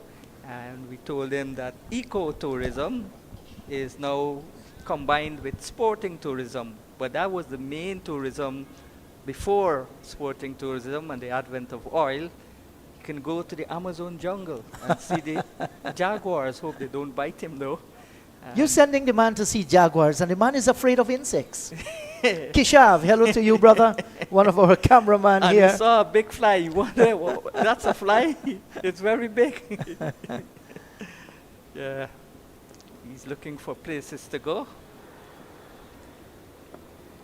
Outside the line of the leg stump. You can go to the interior. You can go to the Kaito Falls. They're lovely little planes, which he's afraid of. That's a cameraman we're talking about, Yeah. Kishav. Yeah. He's an attorney at law. Yeah. That's good to hear. Yeah. Has a lot of lawyer friends in Guyana. Yeah, good afternoon to my lawyer friends. You know, Charles Ramson, the Minister of Sport, was actually a lawyer. Well, you don't... He's still- yeah, he's still- You don't not become a lawyer. Good afternoon to Sanjeev Dattadin. Says he was the best batter in the lawyers, West Indies lawyers team. Yeah, so 18 overs gone. It's 6-9 for the loss of 3. I'm sure Lane and Clark want to add a wicket in that wicket column. On the other hand, these two, as the flags floating the distance, that's the Cricket West Indies flag, along with the golden arrowhead, the Guyana national flag. They're dancing to some music coming there with the clouds and the wind. So Javed Prasad is earning his pay today. He's not sitting down doing nothing. But the fourth umpires must have a job to do. But now he's on the field, off the field. Don't let Javed hear you say he's not doing anything. Savory on 15, Anderson is on 18. Long-serving secretary, treasurer of the Ghana Cricket Umpires Association. They had elections recently, Sean? Yesterday, on Sunday, at the Essequibo Cricket Board Hostel, which is just behind the ground at Anna Regina. Nice little tickle down into the onside. They will surely come back and collect 2 here. That was good placement. And what was he a little bit caught napping there? Kevlon Anderson running away, slowed up a little while. The return came in quick and he has to really rush to ensure he gets in that crease. But it's not looking good outside as far as the weather is concerned. Lots of dark cloud. Look at that. Well, well, well. If that had hit the stump, he would have been gone. Yeah, the umpire would have clearly seen the ball Yeah. because I think it's orange in color, but they say it's a pink ball.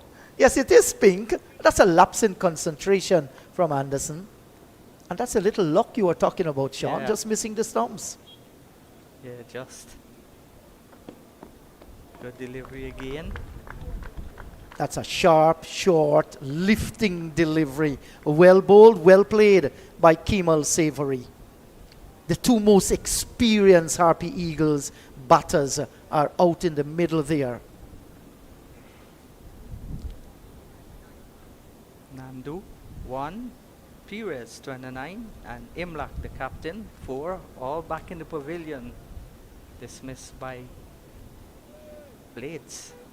Sharp as a blade. It is. Cut them in half.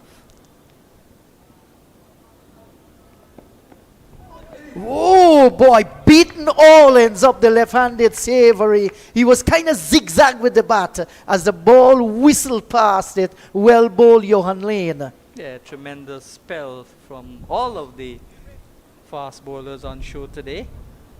And that's well bowled. It left a bit late.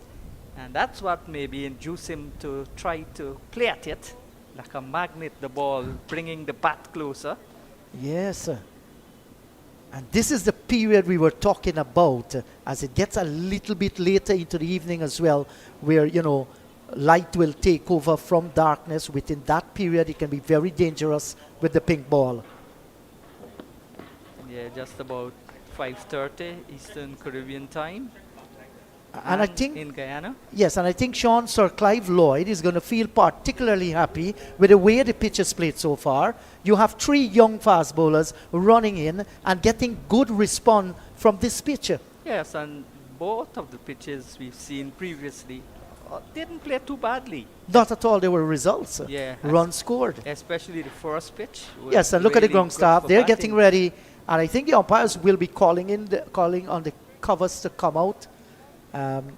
No doubt, Banwari with local experience says yes, he's going to take the bails off at 2 minutes before 5:30, and they're hustling off now at the moment as the rain keeps coming down.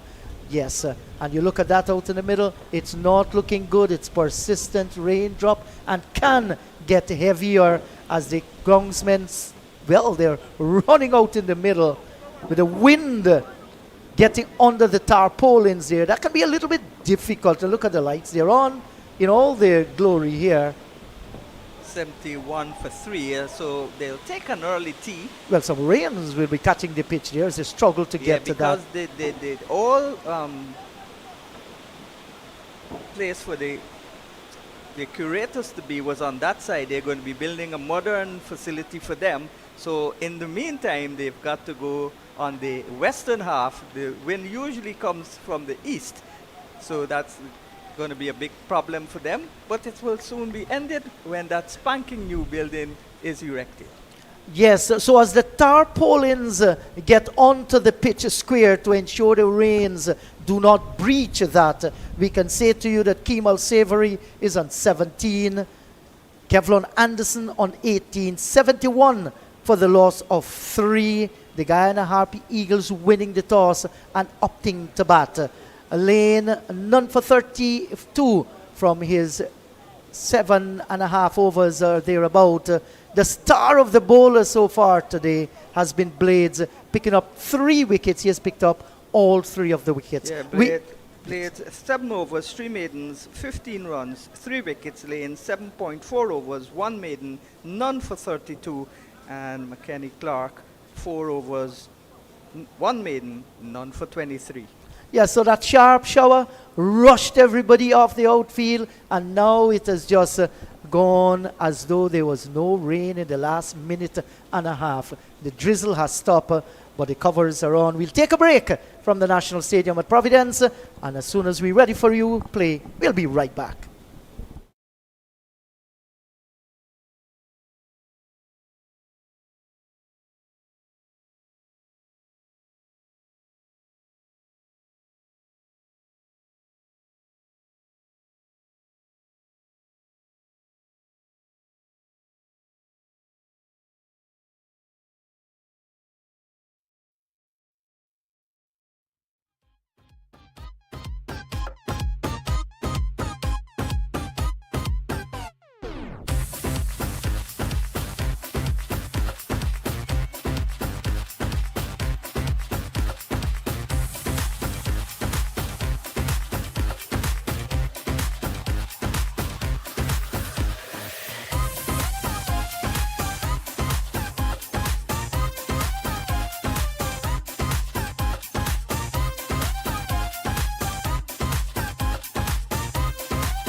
He's got it.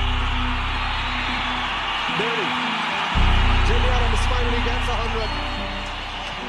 It's been a long, epic struggle for the West Indies captain. This is the only cricket club I've ever represented. I started here 13, so I was in second year high school. As a young teenager, I was made to feel very welcome by some of the old stalwarts of my time. We're here, Alan Ray, Jackie Hendricks, so Jeffrey Dujon, Maurice Foster, just to name a couple. So it's a club that had a rich sort of history of producing cricketers, but they really made a young teenager feel really welcome, and that was it really. Well, the first thing that you became very much aware of were the two boards that were in the bar, and one had the batting and bowling averages for the club going back to the 1930s. There were three boards. One had the international representatives, and one had the international representatives who were captains. After, 25 years, 30 years at the club, to have ticked all those boxes, I think, and the memories that came with it, mean a lot.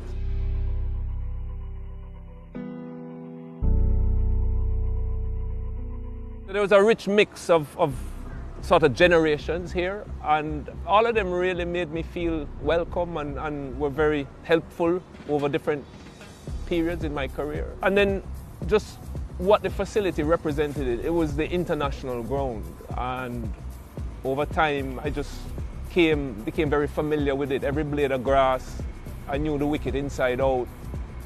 The atmosphere here, even before these stands were built, was something that I was very much aware of, and it became part of the whole experience. A full house was just very loud, as any Caribbean full house can be. And I grew up experiencing the big crowds, even at regional level, to be honest. And the occasional club game, when Kingston played Michael Holding's Melbourne or Lawrence Rose, Kensington, you would see more people than you get for Test cricket now. And international games, it was fantastic. The noise, it was a little bit intimidating for those who didn't know it. But it was home for us, or for me anyway, and I thrived on it. I loved, you knew who the people were, what sort of instruments they were bringing on the day, and just the whole atmosphere. Having the Jamaican crowd come to support cricket was great as a youngster.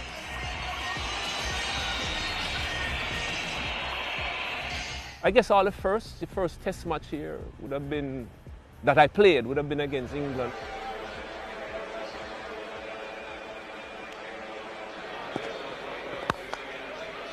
Jimmy Adams, of course, is the local boy. He's a Jamaican. He looks pretty solid, though, doesn't he? Once again, it's another West Indian batsman who set out his stall to get onto the front foot wherever possible. It was a really good occasion for me. You got performances in. I only got in because Hooper was injured, which was sort of like the story behind my first 9 or 10 Test matches. So thanks, Carl, I appreciate it. It was very late the night before the game that Hooper said he wasn't going to make it. So maybe that helped to control some of the nerves. Oh, that's a glorious stroke as well. All timing from Jimmy Adams, so he gets into the act as well. And this crowd at Sabina Park is alive. It was a good wicket, good batting wicket. We had a really good informed batting lineup. All left-handers, Arthurton, Lara, myself. And he's got it.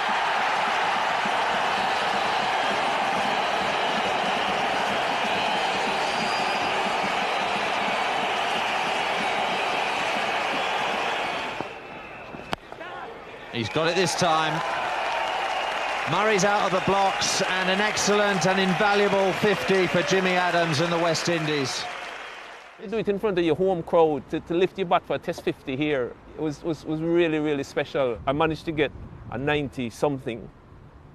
Disappointed I didn't get 100, but really happy to have gotten a score. Well, this is the time when if you're Jimmy Adams at the non-striker's end, your heart's in your mouth for a couple of balls, while Courtney Walsh has all the pressure.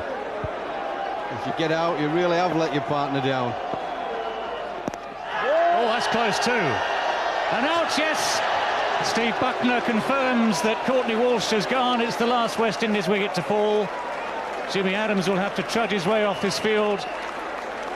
Satisfied he's done a fantastic job for the West Indies. I hadn't played a test for 2 years. So, you know, in those days, the competition for places was really, really tough. So whenever you got the opportunity, you wanted to just keep reminding the selectors, you know, if there's a slot available, give it to me and don't pass it on to other guys who were, to be fair to them, Roland Hall, Shave, all of them were scoring runs. So it was important from that point of view to get runs as well.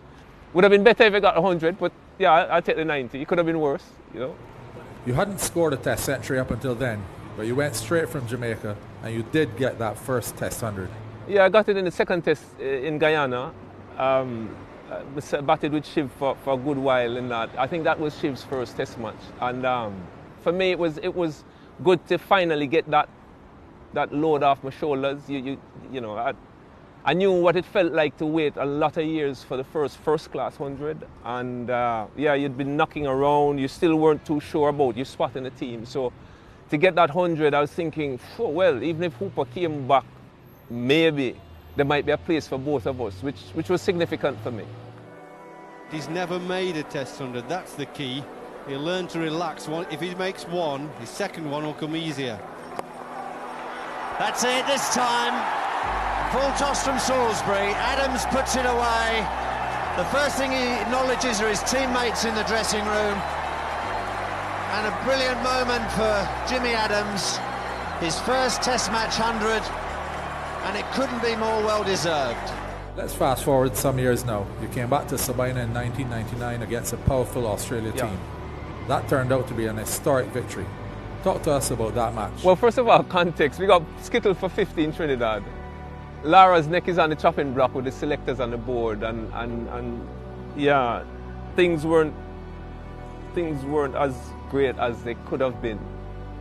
And I remember walking to the wicket, and the usual chit-chat with me and Brian. We've been batted together for years, and so Pedro Collins had just got hit in his nuts, and he retired hurt, and it was in the morning, so we probably had maybe 80 overs left, and we literally just started counting down overs. So at the end of the over, Brian would say, right, Jimmy, we've got 79 left. And I would say, okay, we've got 62 left. I guess the underlying theme for both of us, you know, we're going into lunch, we've got 2 of us to lunch, and we just kept going. And I think both of us by then were old enough to realize when momentum was shifting. And yeah, pretty much between lunch and tea, we knew, we kept saying, you know, if we are here in 8 overs time, we'd have really taken this game away, and we kept going and we kept going. No ball, smacked down to the long on boundary for 4 runs. Lovely shot. Found the gap between mid-wicket and mid-on. Nice placement. And they'll come back 4-3. Good 50 for Jimmy Adams. A claim for him now on his home ground here at Sabina Park. Lovely shot. Beautifully played by Lara. He's hoisted up, down towards long on, into the mound stand. That'll go for another 4. Brian Lara in full flow, moves into the 90s. What Brian did was special, to be honest. I don't think anybody can understand or appreciate the kind of pressure he was under, just generally going into that series, first of all, and then that game.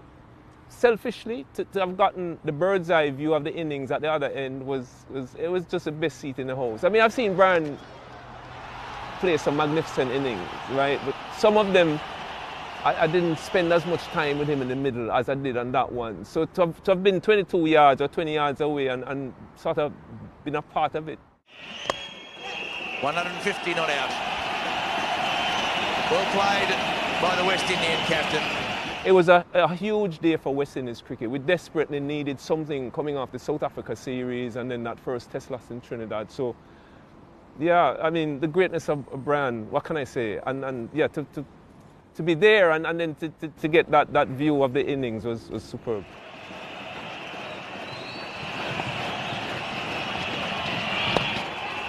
There it is.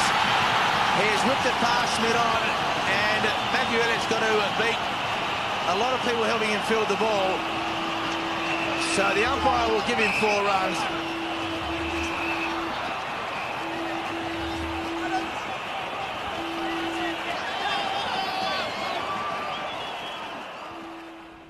The 200 for where we and he was at that point in time, that week, he had momentum going to Barbados. He had nothing coming into Jamaica. And for anybody under that kind of strain to produce what he produced in the way in which he did it, like, he just dominated and from the whole day.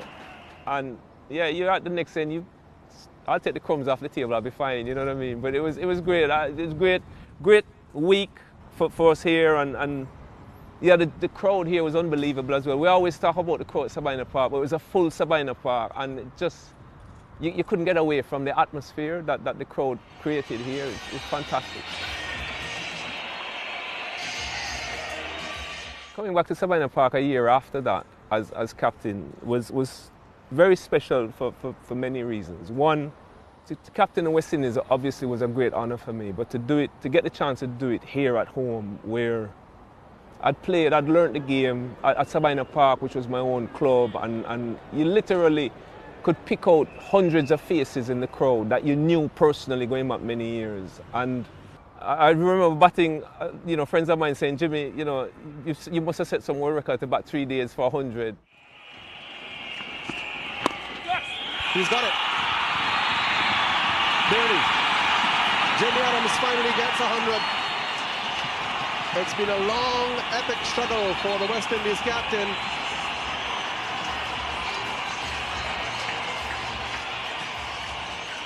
Yeah, it was just getting a test 100 as captain at home at your club ground. Yeah, I had some champagne after the game. To me, it doesn't get much better than that. Courtney Walsh breaking a world record in the same game. Message being sent to Courtney Walsh there. Patience does it, Cuddy. Of course, he can't afford to be too patient. Only 2 wickets left. It was getting to a point where I needed to take him off. And I was like, Courtney, and he kept saying, 1 more skip, 1 more. And it was starting to drag on. I was like, listen, I might have to make a call here. I was the most relieved person when he got it, because I was thinking people were going to say, Jimmy, you're captaining this thing just for your friend and all the rest of it. You can tell how keen he is just to finish off this innings, to get this wicket. Take on, that's it. Courtney Andrew Walsh is now Test cricket's leading wicket taker. The West Indians surround him on the field. There's this picture of Wavell Hines like hugging Courtney or almost lifting Courtney off the ground. And Wavell is a generation behind me, but yet Courtney had literally raised all of us, right? His mum had looked after us. If there were nights when we didn't have food or we were struggling, if we needed kit, he would bring kit back for the lads. And there was so much love for him. There is no more admired cricketer in the game today than Courtney Walsh. You can see what Courtney meant even to that young generation. Some of them from Jamaica, some of them weren't, but he's always had that effect on people because he's a giver, and he gives of himself, and he loves people, and yeah, it was great feeling, and great to be involved in it as well. So much happened in that game. But that's why we play sport, isn't it? You carry those memories for life. I mean, if I was young enough, I'd be playing now, but it's why we play sport. West Indies captain Jimmy Adams, who himself will remember this day for a long time for his personal achievement early in the day in scoring his 6th Test 100. That week would still be one of the highlights of my career, with all that happened while we were here that week against Zimbabwe. End of it, all over. West Indies have won by 35 runs. Zimbabwe are all out for 63. And Jimmy Adams, in his first Test match as West Indies captain, has led his team, which has pulled off a quite astonishing victory. The funniest moments here at Sabina Park, Franklin Rose getting upset in a first-class game, kicking a chair and breaking his toe, couldn't bowl for the rest of the game. It was like really rosy. Like, You know, in a Jamaica team where stuff like that, you don't get away with it. Lashed out this great kick, the chair went flying, and then in 2-2s we see the foot in a cast. And at test level, I can't go into detail, but let's just say, funny, Curtly Ambrose, enough said.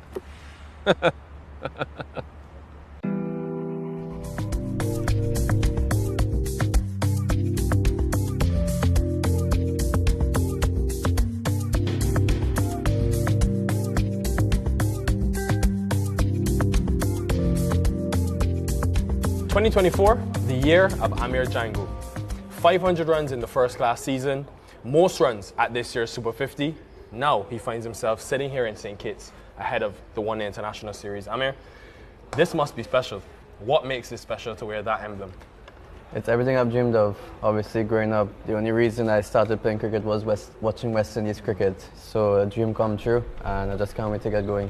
Take me back to your past. Growing up in Trinidad, who did you idolize? You're obviously left-handed. There's a very great left-handed to come from Trinidad and the West Indies. Who are some of the key figures in inspiring Amir Jangoo? Obviously, definitely the great Brian Lara. I remember I have some pictures at home growing up, just going to watch Brian Lara batting in nets at the Oval. I always used to go watch him at matches that he played. And obviously, as my career went on growing up, I absolutely idolized Kumar Sangakkara and Quinton de Kock, two special players that I have kind of replicated my game too, being a wicketkeeper batsman. But yeah, definitely at the top is Brian Lara. And there it is. He had another 100 for Brian Lara. Let's go back a bit. St. Kitts was actually a special place for you. Tell us why it's a special place. Obviously, I started my career, my first class career playing for CCC, then Trinidad and Tobago, and then I actually got contracted to Leeward Islands for a couple of years. So St. Kitts was my home for 2 years, for 2 seasons, and I think that's when my game drastically changed. I think I understood work ethic better. Working with Stuart Williams as our head coach, he really made me understand batsmanship and explaining batting to me more and understanding my game as well. And when I look back at your career, right, 9 years ago you played your first professional game. You've been in the West Indies under 19 setup with guys that in this team, Casey Carty, Al Zari. What do you remember about those days? Just having a lot of fun with them, to be honest. Obviously it was a special group of players. Those guys went on to win the World Cup. But yeah, funny enough, obviously playing for Leeward Islands, me and Casey, we have such a close relationship along with Al Zari as well. So being in this setup with these guys from under 19 level and meeting them here now, it's truly special. Did the disappointment of not being in that final squad for that 2016 World Cup help drive you when you reflect? Definitely. Obviously there's always disappointments along the path of being a professional sportsman. But obviously missing out on that World Cup, yeah, it did hurt a lot. But having said that, going to university and meeting up with Frederica, who's even a coach here now, it's really special because he's the one who saw me and got me into the CCC setup, and that carried on my district career and actually took my cricket to another level as well. And let's talk now about this year, 2024, because life's changed for you. First of all, start of the year, as we said, maiden first class 100. Not only was it 100, a double 100. There it is. That's his double 100. Amir Jangoo pulling this one in front of square, past that man at mid-wicket, celebrates out there in the middle, takes his helmet off. Proud moment for the young man from Fatima College. And then, of course, maiden list day 100 in this year's Super 50. What changed? To be honest, there was just a big hunger for me. That really clicked in my mind. I was reaching a stage in my career now, 27 years old. I want to take my career to another level. And obviously, I didn't want to just be a first-class player, just a regional player. I want to be an international player. I want to represent West Indies. And the only way I could have done that was putting numbers on the board. I think before that first double century that I scored, I had like 490s in first-class cricket. And that was the change right there. I know I had to get that 100 mark, and luckily I did. And it went on to Super 50 as well. I know that once I have 2 good back-to-back tournaments, it'll put me in good stead to play for West Indies. So lucky enough I did that, and it's just about hard work, preparation. I saw some pictures and remember watching live when you got that maiden list day 100. Tell us about the emotion you felt. Really special, man. Obviously, I think a couple of games before I scored 96 against Leewards. Pretty disappointed with that. But obviously, everything in sports and in cricket is learning. And obviously, from scoring that 96, I knew when I reached in that position again that I would have made it count. So obviously against Guyana, top bowling lineup as well. It wasn't the easiest of starts for me in that inning as well. Had some tough periods, but I fought through it, and lucky enough I did get that century. But having that monkey off the back is a special feeling.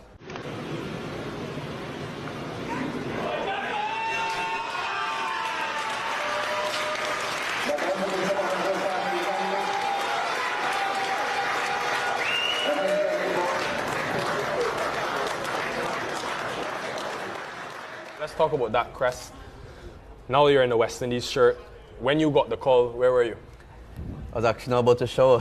I saw a strange number calling me, to be honest, and when I answered the call, then I saw the display picture, and I saw it was Darren Sammy, and then he told me that I was selected, and he saw me batting at the listed level, and he was really impressed. And I think that after that, I just ran straight to my parents' room, and I told them the news, and it was such a special moment for us, and something I'll remember for the rest of my life, because this is just a dream come true for me. I was just going to ask you, who was the first person you told when you got the news? What role has your parents played in your life? They supported me throughout everything, and I owe everything to them, to be honest, my parents, because they're the ones who saw me through all the hard times and keep supporting me throughout. Now, completely away from the cricket field, this man has another side to him. That is the social media side. He's one of the very few cricketers I know who have taken social media seriously. Hey guys, so this is the day in the life of a professional cricketer during the month of Ramadan. Before I even get into any detail, why? Why do you think social media is important? To be honest with you, I think that it's branding, you know. Obviously, when you go out in public and being a public figure, playing cricket as a professional sport, people know you. So I think as though I use my social media to just actually show the public how I really am. And yeah, that's really it. I really enjoy it. I enjoy TikTok. I enjoy using Instagram as well. So yeah, it's all about just knowing, letting the public know how I really am as a person. Roti. Up top. Oh, Roti can be one, man. What do you mean? What you mad or? Pulori. 7 or 6? 7. Alright, there's one number 16. Wait, it's on your head. No more. Chinese. Is that sort of a good release to have fun off the cricket field and also help the bonding of the team? Yeah, definitely. Obviously, I think that's my role as well, not only just being a wicketkeeper batsman on the team, but always bringing that positivity, bringing that vibe to the team. And I think adding that to my teammates, and they really enjoy it as well. They open up, they're always open to it. Which video stands out? Which one do you absolutely love? You always watch back a few times. I think with the Red Force team, I did the lock screen. I wanted everyone to see how the wallpaper of the guys are on the phone. So I think that's the favorite one. I saw that actually. That was fantastic. Alright, what's your lock screen there? Why feed up? Jayden, what's your lock screen? Oh wow. What do you want to learn the most being around an international setup for the first time? I want to learn the most how to be consistent, to be honest, at this level. Obviously, to have a really good example in Sheikh Hope here, probably the best ODI cricket in the region, if not internationally as well. So I think having him around, I absolutely absorb all the information that I can get from him, batting-wise, keeping-wise as well. It's a brilliant role model to have in the team as well for me. So yeah, just to learn how to be a consistent player at this level. Saw you batting, I think with KC as well, in the net on the first day of the tour. What was the intensity like? It was crazy, to be honest. Looking up Jaden Seals as Harry Joseph running down at you at full speed.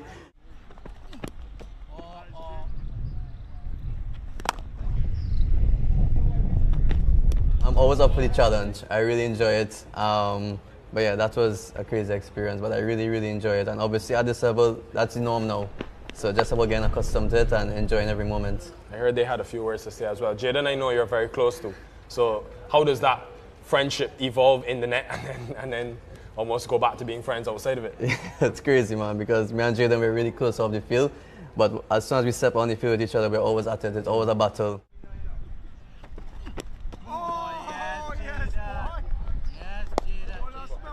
It's really good though because we test each other at a high intensity, and that's what you want in training, obviously. So it's really good. Who wins more of the battles, you or him? I'll say me, for sure.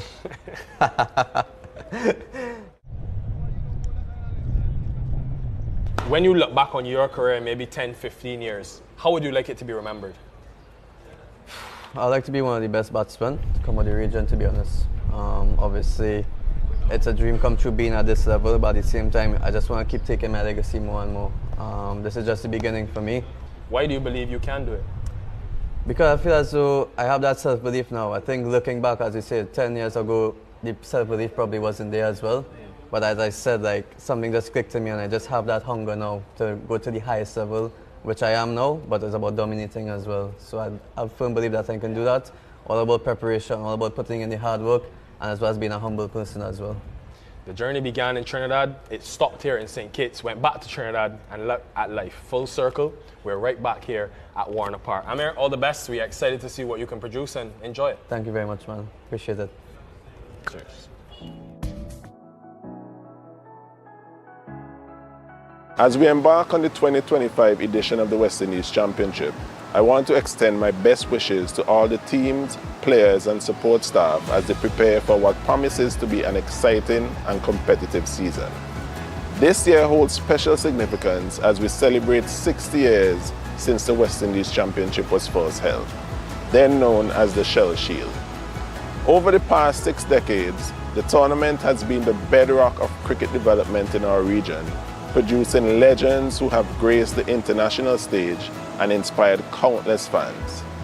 It continues to serve as a crucial platform in our pathway for the growth of first-class cricketers and for building resilience and refining skills for the international arena. The 2025 championship introduces several innovative elements aimed at enriching the experience for players and fans alike. From the use of kookaburra balls and the inclusion of pink ball day-night fixtures to the reintroduction of first-innings points in drawn matches, we are committed to broadening the challenges faced by our players. These measures are designed to simulate the diverse conditions they will encounter on the international stage, building their adaptability and mental toughness, considering the ultimate quest to improve the standard of our Test cricket. The teams will once again battle for the prestigious Head the Week's trophy with the added incentive of an attractive prize purse of US $250,000 for the champions and US $100,000 for the runners-up. The 2025 West Indies Championship also precedes an 8-team series at home against South Africa and the start of a new World Test Championship cycle with a home series against Australia. We are thrilled about the continued participation of the West Indies Academy and the combined campuses and colleges, which reinforces our commitment to expanding opportunities for the emerging talent and the student athletes respectively. This tournament is a celebration of the passion, talent and legacy of West Indies cricket. As the championship takes place across 7 host countries, I encourage fans to come out and support their teams or tune into the live streaming on the Windies Cricket YouTube channel. Your energy and encouragement means everything to the players and contribute to the vibrant spirit of West Indies cricket.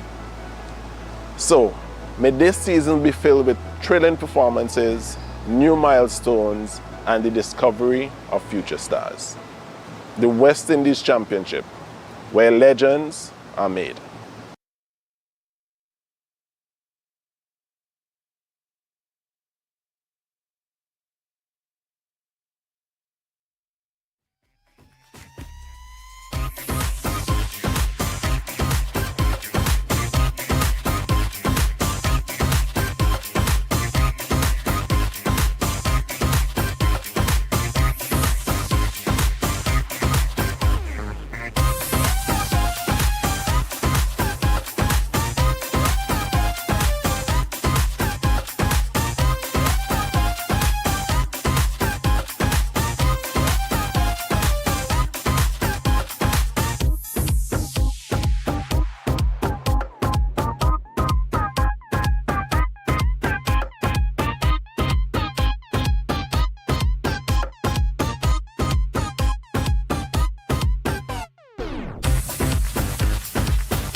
Well, we're keeping our hopes alive here at the National Stadium at Providence that no more rain intervention. 71 for the loss of 3. The Guyana Harpy Eagles, after deciding to take first strike, it has been stops and starts. And the longest so far was the break between, that was 17 hours 28. And now when play is about to resume, we are going until the 9 p.m. tonight. And maybe this can work against the batting team with the fast bowlers coming out very fresh. And they have to rebuild the innings, the Harpy Eagles. It's a sense of a kind of struggle, but we have seen moments where we feel that the repair job is being done. With me once again is Sean Devers. Hello to you, Sean. At 71 for the loss of 3, some fresh legs will continue to run in and bowl. Yeah, some fresh legs. They've had the chance to put their foots up and their feet up and relax a little bit. It's always a disadvantage to the batter when there stop situations or breaks for rain. Yes, but these two are very experienced. Kemal Savory and Kevlon Anderson, 17 and 18 at the wicket. And they'll be hoping to carry on. Savory looked good, compact himself, as well as Anderson, some fantastic drives by the right-hander. So it's going to be Johan Lane, none for 32. He's still in his 8th over. A good start from him, Sean. That's a quick ball. Yes, and this is what we want to see. Competitive cricket, young men running in and bowling quicker. Yes, and these two have already put together 37 runs. Remember, against Barbados, they had a big 100 partnership, I think 179. And these two would want to replicate that again against the youngsters, West Indies Cricket Academy.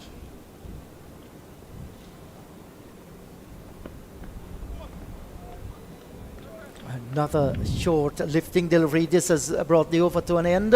At the end of it, still 71 for the loss of 3. Blades, the wicket taker, 3 for 15. Lane, none for 32. McKinney Clark, none for 23. Those that are back in the pavilion, Nando was bowled by Blades for 1. It was 18 then for the loss of 1.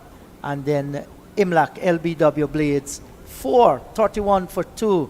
And Perez was the last man going, caught by Matara of the bowling of Blades for 29, 37 for 3. Then the rains came, and we have just restarted with those 2 deliveries. If you're wondering what's the close of play scores in the other matches, in Barbados 9 without loss in reply to Jamaica's 231, and in Trinidad and Tobago 326 for 3 against the Leewards. Joshua De Silva 120 not out. Jason Mohammed 104 not out. And CCC in their match against the Windwards, they reached 137 for 5. Those are the matches that were completed the first day today. This is a day-night match with the pink ball. It's going to go until 9 o'clock. McKinney Clark. And this one flew off the edge of the bat down towards backward point. That's a good delivery. It was short of a good length. He came forward. He wasn't pushing hard at it. So technically, I thought that he would have done the right thing. Yeah, nice soft hands. Realized that the ball was leaving him and adjusted well. So 71 for 3. The Harpy Eagles. This is the 20th over. And as I said, we will be going up to 9 because can't schedule more than 7 hours of cricket. And tomorrow we'll probably start at 12:30 to make up for time lost today. And then tomorrow evening, again additional time. Yes, you're looking to get all possible time. So we're watching some good cricket out in the middle. In the early exchanges, I thought that the academy team won that early exchange. When you're 37 for the loss of 3, you consider that not a good position to be in. And that was just about the first hour of play. Yes. And Jake Blade bowled very, very well. Picked up all the wickets to fall for 15 runs. No doubt that sometime he's going to come back this evening, whether we're going to get a touch of spin or not. And sometimes with this pink ball, spinners relish bowling with it as well.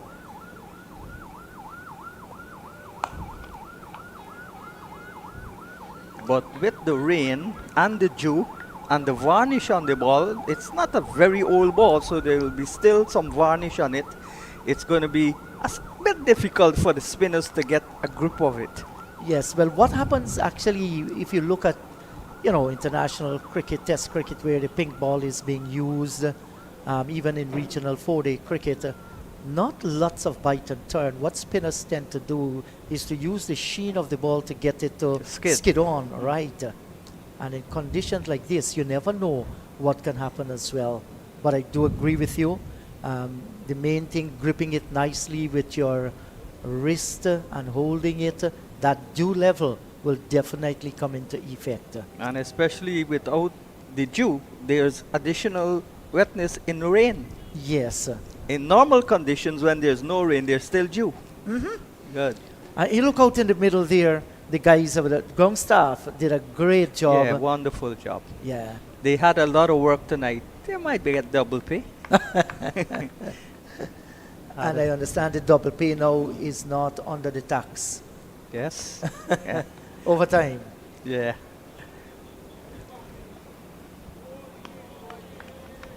Good pace on that delivery by young McKinney Clark, and going through nicely at the height to the keeper.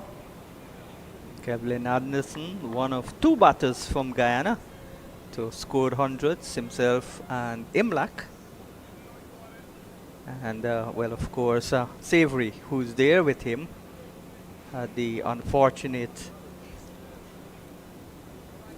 experience of getting out from 99. Hope for his sake it doesn't happen again.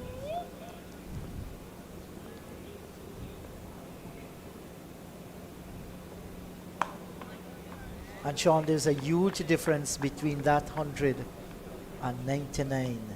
Yeah, you still get a half century for 99. Exactly. And you ask the businessman, sometimes they will value that 99 more than 100, because you tend to think as a consumer, oh, it hasn't reached 100 at all. Yeah, that is where you see everything, something 95, Exactly. 195, 59.5. Exactly. So psychologically, you're thinking it's not expensive. It isn't reached a wrong figure.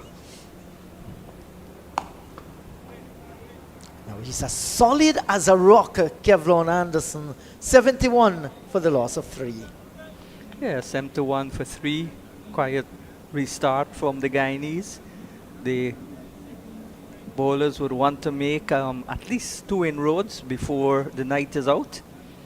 And tomorrow, then they come and complete the job. Guyana would want to remain there. And tomorrow, batting in the sunlight would be easier. And then these two pile on the pressure. They've shown the ability to score big runs. But they need to go on when they get 100. When they get a 50, go on to a big 50, a big 100. Yes, the conversion rate, Yeah. you want to see that improve by leaps and bounds. Far too often players getting out in the 80s, the 70s, or just after scoring the half century. Yeah, like Anderson, just on 104, he got out. Lane. And that's tucked into the onside for a single. So again, rotation in the strike. You brought it to my attention while the boys were out in the middle, practicing and so on with that pink ball coming down looks from like the a night light. sky. Beautiful. Yeah. When you look at the white ball coming down out of that darkness at the top, it looks good. But this one took the picture tonight. Yeah, lovely picture there with the ball coming down looking like a lighted star. An orange star. Yeah. Sometimes you will hear the older folks say, when you see that star coming down, make your wish. Yeah, they say when night falls, stars come out to shine. So let's see who will shine here. That's a good short lifting delivery once again by Johan Lane.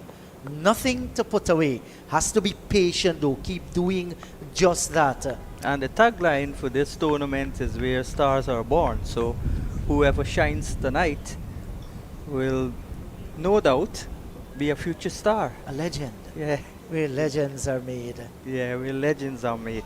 So 2 slips and a gully. There's also backward point, a square cover. There's an extra cover mid-off. Also a mid-on and a long leg.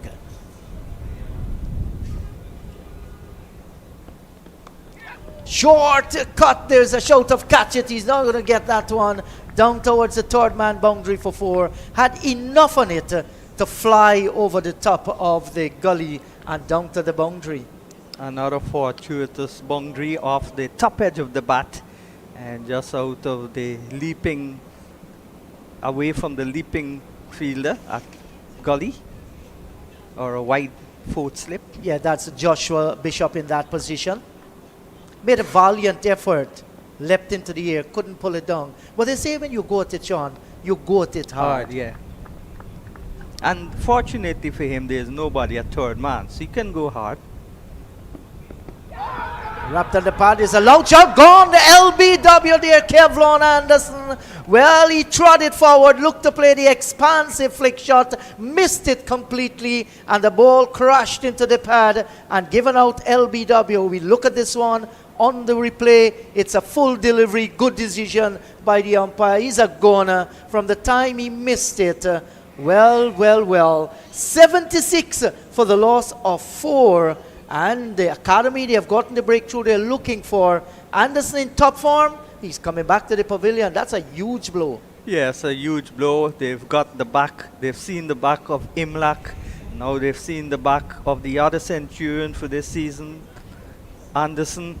So Guyana in a spot of bother here. They've got to try and bat out the rest of the night and hope that tomorrow, when the sun probably comes out, hopefully comes out, they'll get a partnership going. But there's still a lot of batting in this Guyana team.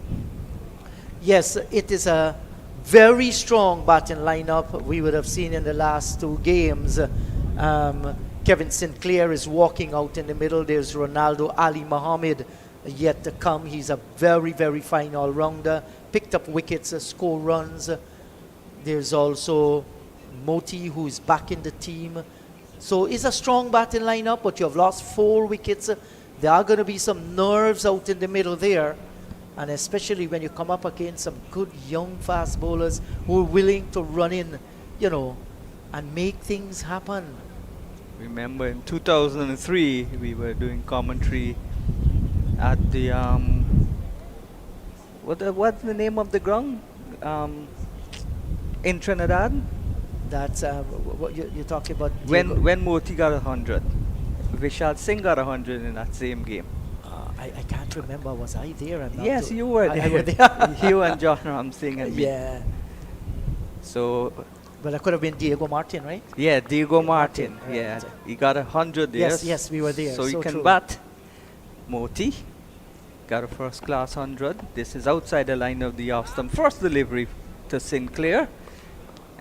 Lane now joining in the wicket taking lists. He's got 1. Blades has got 3. Guyana 4 down. 76 runs on the board. And there's something though about this Guyana Harpy Eagle thing. They are their best when their back is against the wall. That's the time I think, the best from them is seen. Whether they fight back or they propel themselves. That's a good delivery. Another quick delivery, the end of a successful over by Johan Lane. It's 76 for the loss of 4. Well, they say most injured animals are more dangerous. They're dangerous when they're wounded. So if that goes for the Harpy Eagles also, it's a good sign for Guyana. But you don't want them to be in a precarious position just to be back and fighting. You want them to fight from the front. That's true, exactly. I do agree with you. Not all time it might come off, but they're hoping that this one tonight for them, that this pair can stay there together. And I think the time has come now when Kevin Sinclair must use his experience and his skills. He must come to the fore. Yeah, full-fledged all-rounder. I would say he's a batting all-rounder. He bats better than he bowls. And he can bat. He's opened the batting for his club. He's opened the batting for Berbice in Inter-County. So he's got batting pedigree and batting skills. McKinney Clark, nicely left alone by Kemal Savory there, and they maintain these 2 slips at gully and a backward point while there's an extra cover as well. Even Pamal batted well last year. He got a 90, unbeaten 90. He ran out of partners, 10 short of what would have been his maiden first class 100. Yes, they bat right down. Niall Smith too, he's not bad with the bat whatsoever. Back and across he comes and plays it back towards the mid-on position, and the bowler will collect the ball from that fielder. So cold conditions here, almost English-like. We've had rain for almost all of the day. Not tremendous showers, but persistent rain.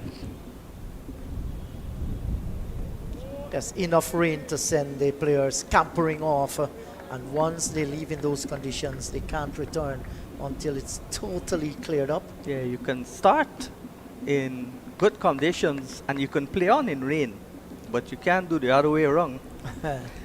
The first session was entirely washed out. Play starting at just after 3 o'clock. Guyana time, Eastern Caribbean time. Remember, Guyana is on the South American mainland, but we carry the time as most of the Caribbean countries except Jamaica.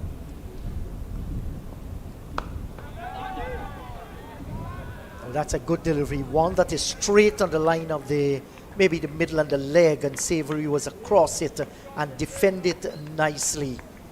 Has good eyesight, Kemal Savory. Very good, solid left-handed batter. Guyana bordered by Suriname to the east, Venezuela and Brazil to the other side, and the Atlantic Ocean to the north. Yes, we are on the tip of the Atlantic. Yeah. Just in the middle of the equator. Actually, a nice delivery short. Actually, border is the only test venue exactly on the equator. Yes, that delivery, that was a snorter, but well handled by Kemal Savory, and McKinney Clark working up some pace here, banging it into the pinch at a good length and got the response he was looking for. That's an excellent short delivery.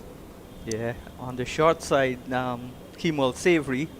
So any ball that's pitched short would have him in problems. Got a good technique though. Yes, lovely technique. Short of a length again. This time he's back and across, middle of the bat. And the overs ended. It's 76 for the loss of 4.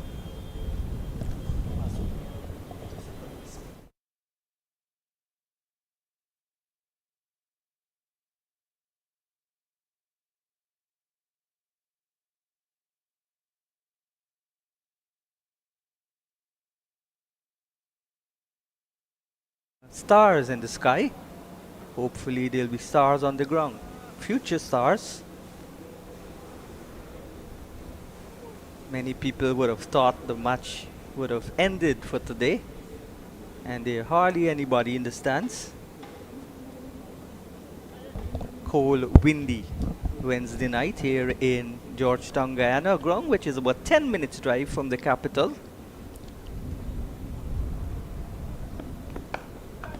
That's punched between the two fielders into the gap, and they come back for an easy double.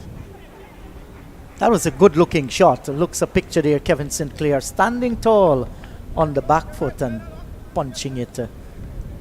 between the cover and the extra cover. Good technique. Yeah, he's off the mark with 2. I remember in Australia, many people didn't think of his batting in context to West Indies winning that match. He made 68 when Shamar got 7. Yeah, I remember that half century was a real good half century.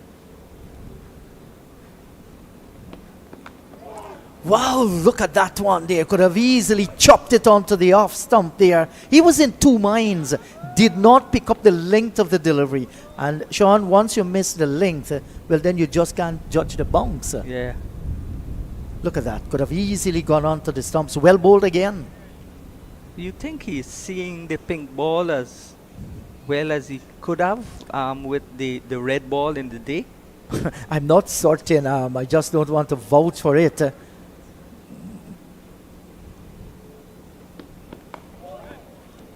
But he is closer out in the middle.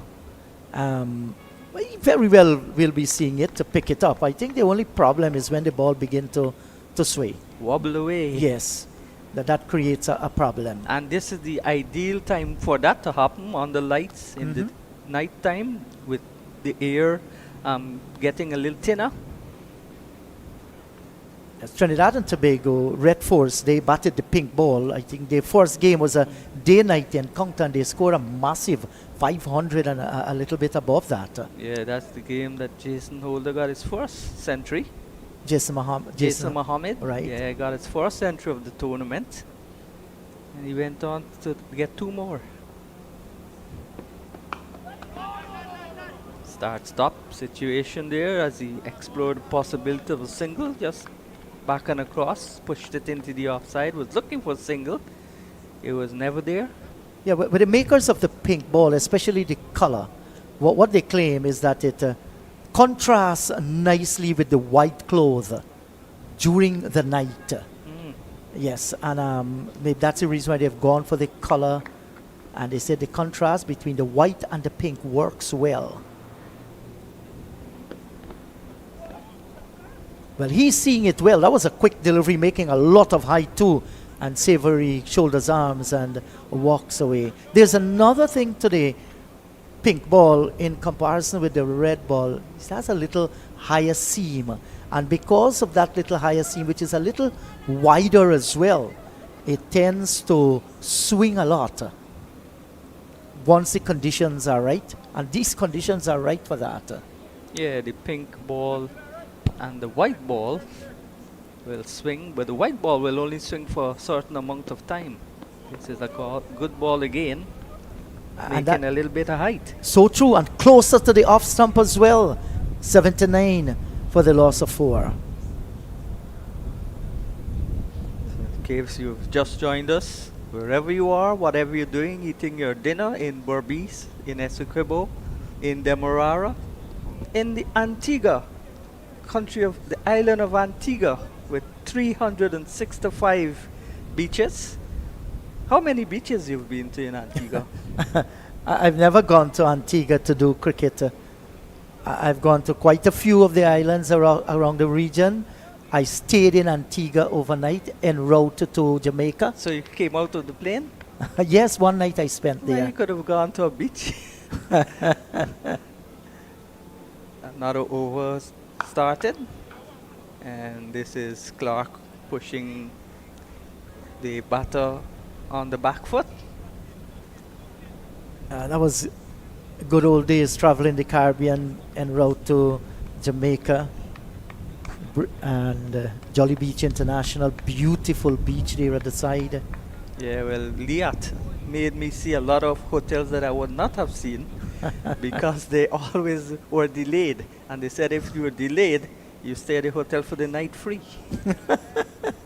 And you wish always for a delayed one, right? No, not really. 79 for 4. That's pulled away off the top edge. It's going to fall between everybody. No man's land.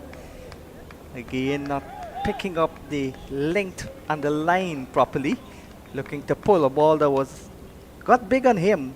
Luckily for him, it got the edge and ballooned over the keeper's head. Yes, Sean, looking at the replay there, when that ball pitched, it came back into the left-hander. That's the reason why he was outfoxed. And he's been very patient here, McKinney Clark, holding the fielder down at long leg for that exact shot. And he's lucky to survive there. He got it actually over the keeper's head. Looking for his fourth wicket. Good delivery again. Blake's gotten 3. And Lane has gotten the other. After the break, a long break. LBW bowl lane 22 was Anderson. That was 76 for 4 after they went to dinner at 71 for 3. That was since 5:35 this afternoon. It's now, they came back at 8 o'clock. They're going to go for the last over. Oh my dear, that's another short ball, but handled well in the end. Yeah, and I'm just wondering, I mean, Trinidad and Tobago Red Force batting the likes of Jason Mohammed and the rest that score centuries there against the same bowling attack. That must have been something real good because these boys look the part. I mean, you're seeing some young fast bowlers here. You wonder how so many runs could have been knocked off their their bowling. I'm not too sure if any of these teams had a practice day-night matches. I know Guyana had a practice day-night match. Their Yes. second game was a day-night match right here at Providence with the pink ball. Oh, that beat him comprehensively. Left to the left-hander. And he played at it. And it passed the edge. Yeah, that was a lovely delivery by McKinney Clark. You watch this on the replay again. And that's the swing we've been talking about. Late as possible, leaving the left-hander stranded. He survived. And you see where the keeper ended up, Tocket? Yes. Almost in front of second slip. Yeah, this is the pink ball doing its thing. We might see some more like that.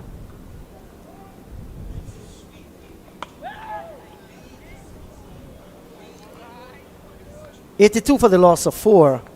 Clark, none for 26 from his 7 overs. Savory's on 20 from 44. Look at the bowling figures there. Blades 3 for 15, Lane 1 for 40. These are the 3 bowlers used so far. A left-hand pacer and 2 right-hand pacers. No spin so far. Yeah, good variety in the fast bowling arena. And they complement each other. Yep. So 20 to Savory, 4 to Sinclair. They've got to build a partnership and bat the rest of the night and then come back tomorrow. Maybe Guyana decided to bat. Well, that couldn't be a reason. I was going to say because it would have been day and the sun. But when they spun the toss, it was already a delayed game. Outside the line of the leg stump and a rare wide. You hardly see wides bowled down the leg side in 4-day cricket or test cricket, mostly in 1 day. Yes, and I think one of the reasons why that Tevin Imlach and his team decided that they're going to bat first, I think they laid a lot of trust on their batting powers, and they wanted maybe to just bat once in this 4-day game. It backfired on them because, they didn't stood the test of time, at least the first 4 that have departed so far. When they played CCC were last. Now the West Indies Academy is last on the points table. Lovely shot, but inadvertently stopped by the bowler. Had a hand to it, parried it away. And the intent there of Kevin Sinclair was obvious. With the mid-off and the mid-on wide, he played it back on the offside of the pitch. That was good work done by Johan Lane. I'm wondering what is on the nose of that youngster there. Can't be cream whatsoever.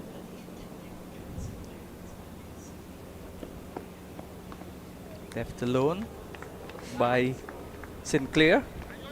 Sinclair has to be very careful here with the one that cuts back from close to the line of the off stump. You want to ensure you cover the delivery nicely. So that surely will have him thinking, because we have seen Johan Lane getting the ball to come back and to get outside the line of the half stump and swerve towards the slip region. So 2 slips and a gully going down. And back and across comes Sinclair. Nice soft hands down towards backward point, but can't prevent the single. So again, rotation in the strike. Everybody will have to move to different directions. Even the umpire has to go from square leg to square leg. Well, he doesn't have to. He can stay at point. But he figures that his best sight of what's going on would be from the square leg position. That was good running between the wickets, that last single that was taken. Yeah, good running between the two. Most of the Guyanese batters run well in partnerships.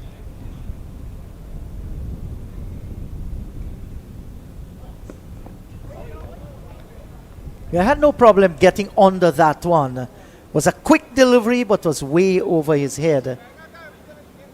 Did a good work there, Kemal Savory. He's not going to be tempted, mindful of the long leg out on the boundary region. And umpire Basarat signals that's 2 for the over.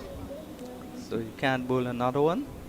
Yeah. And this is lively to watch. Yeah. You know, so many people come to Providence and they feel that the pitch is a dead one. That's far from the truth.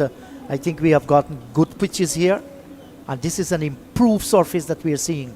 Yeah, the pitch is low shot again, just swatted at it, missed, and it goes by to be taken by Tuckett.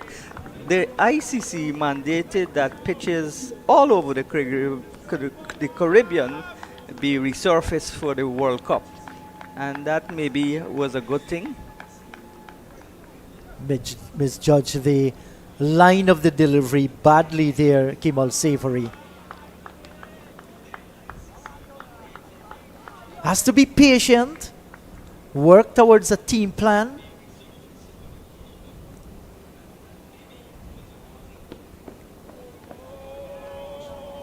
Looks better this time. His judgment was impeccable. 84 for the loss of 4. Savory's on 20. Kevin Sinclair is on 5. Lane 1 for 42. Finish 11 overs so far. Yeah, dying of the third round match between defending champions Guyana Harpy Eagles and the West Indies Academy here at Providence, which was once a sugarcane plantation. Many might not know that in 2005 it was sugarcane, and then 2006 development of this ground started. Nice shot, pitched up, lovely drive. And would it get towards the boundary? No.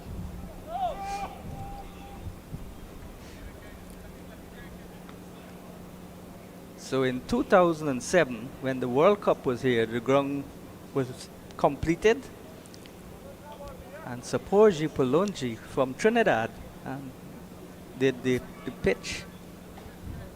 Well, and Terraforma. Well, Terraforma did the pitch, and Saporji Polonji from India did the construction of the venue. And Terraforma has done a good job. I think they did the Brian Lara Academy also. Yes, and they did the work also at Palmyra. Yeah.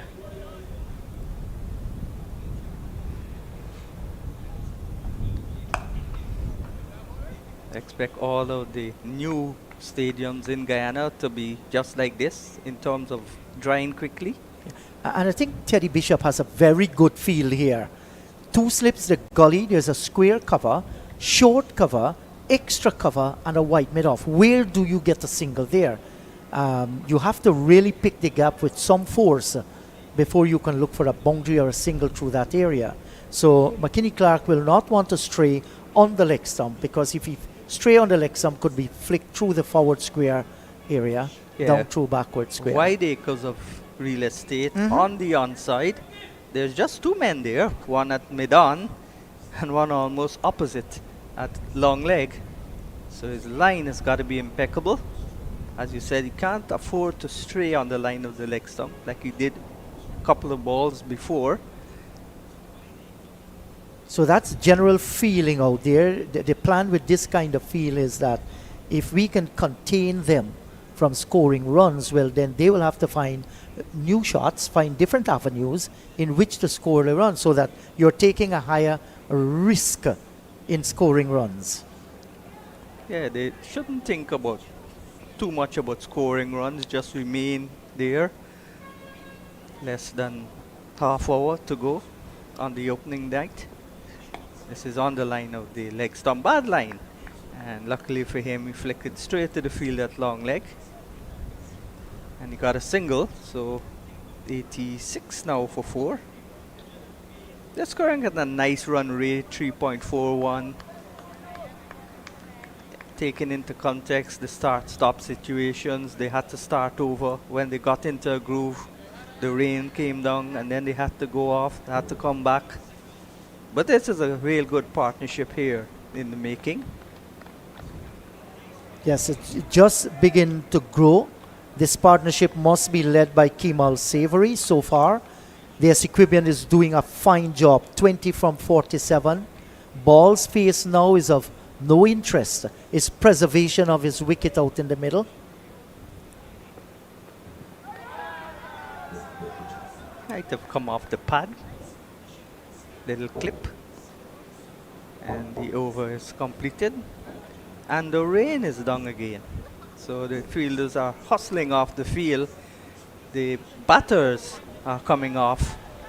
And unfortunately, the umpires have to do the mopping up of the stumps before the covers come on. So they're taking the brunt of the rain. So that's it. That might probably be the last stoppage for tonight. So rain stopping play with the Harpy Eagles on 87 for 4. And I trust the day will come when we shall have our own jets here in Guyana and we judge where the clouds are forming over the Atlantic. Basu will be piloting one of those jets to blow up the rain clouds and let the rain fall in the Atlantic Ocean. But it's coming down in torrents here now at the National Stadium at Providence. Look at that. The rain almost taking over the artificial lights that we have here. It's looking spectacular, but on a cricket point of view, it's not good at all. 87 for the loss of 4. Savory's on 20. Sinclair has 8. McKinney Clark, none for 29. We'll take a break and we shall surely update you with what transpires.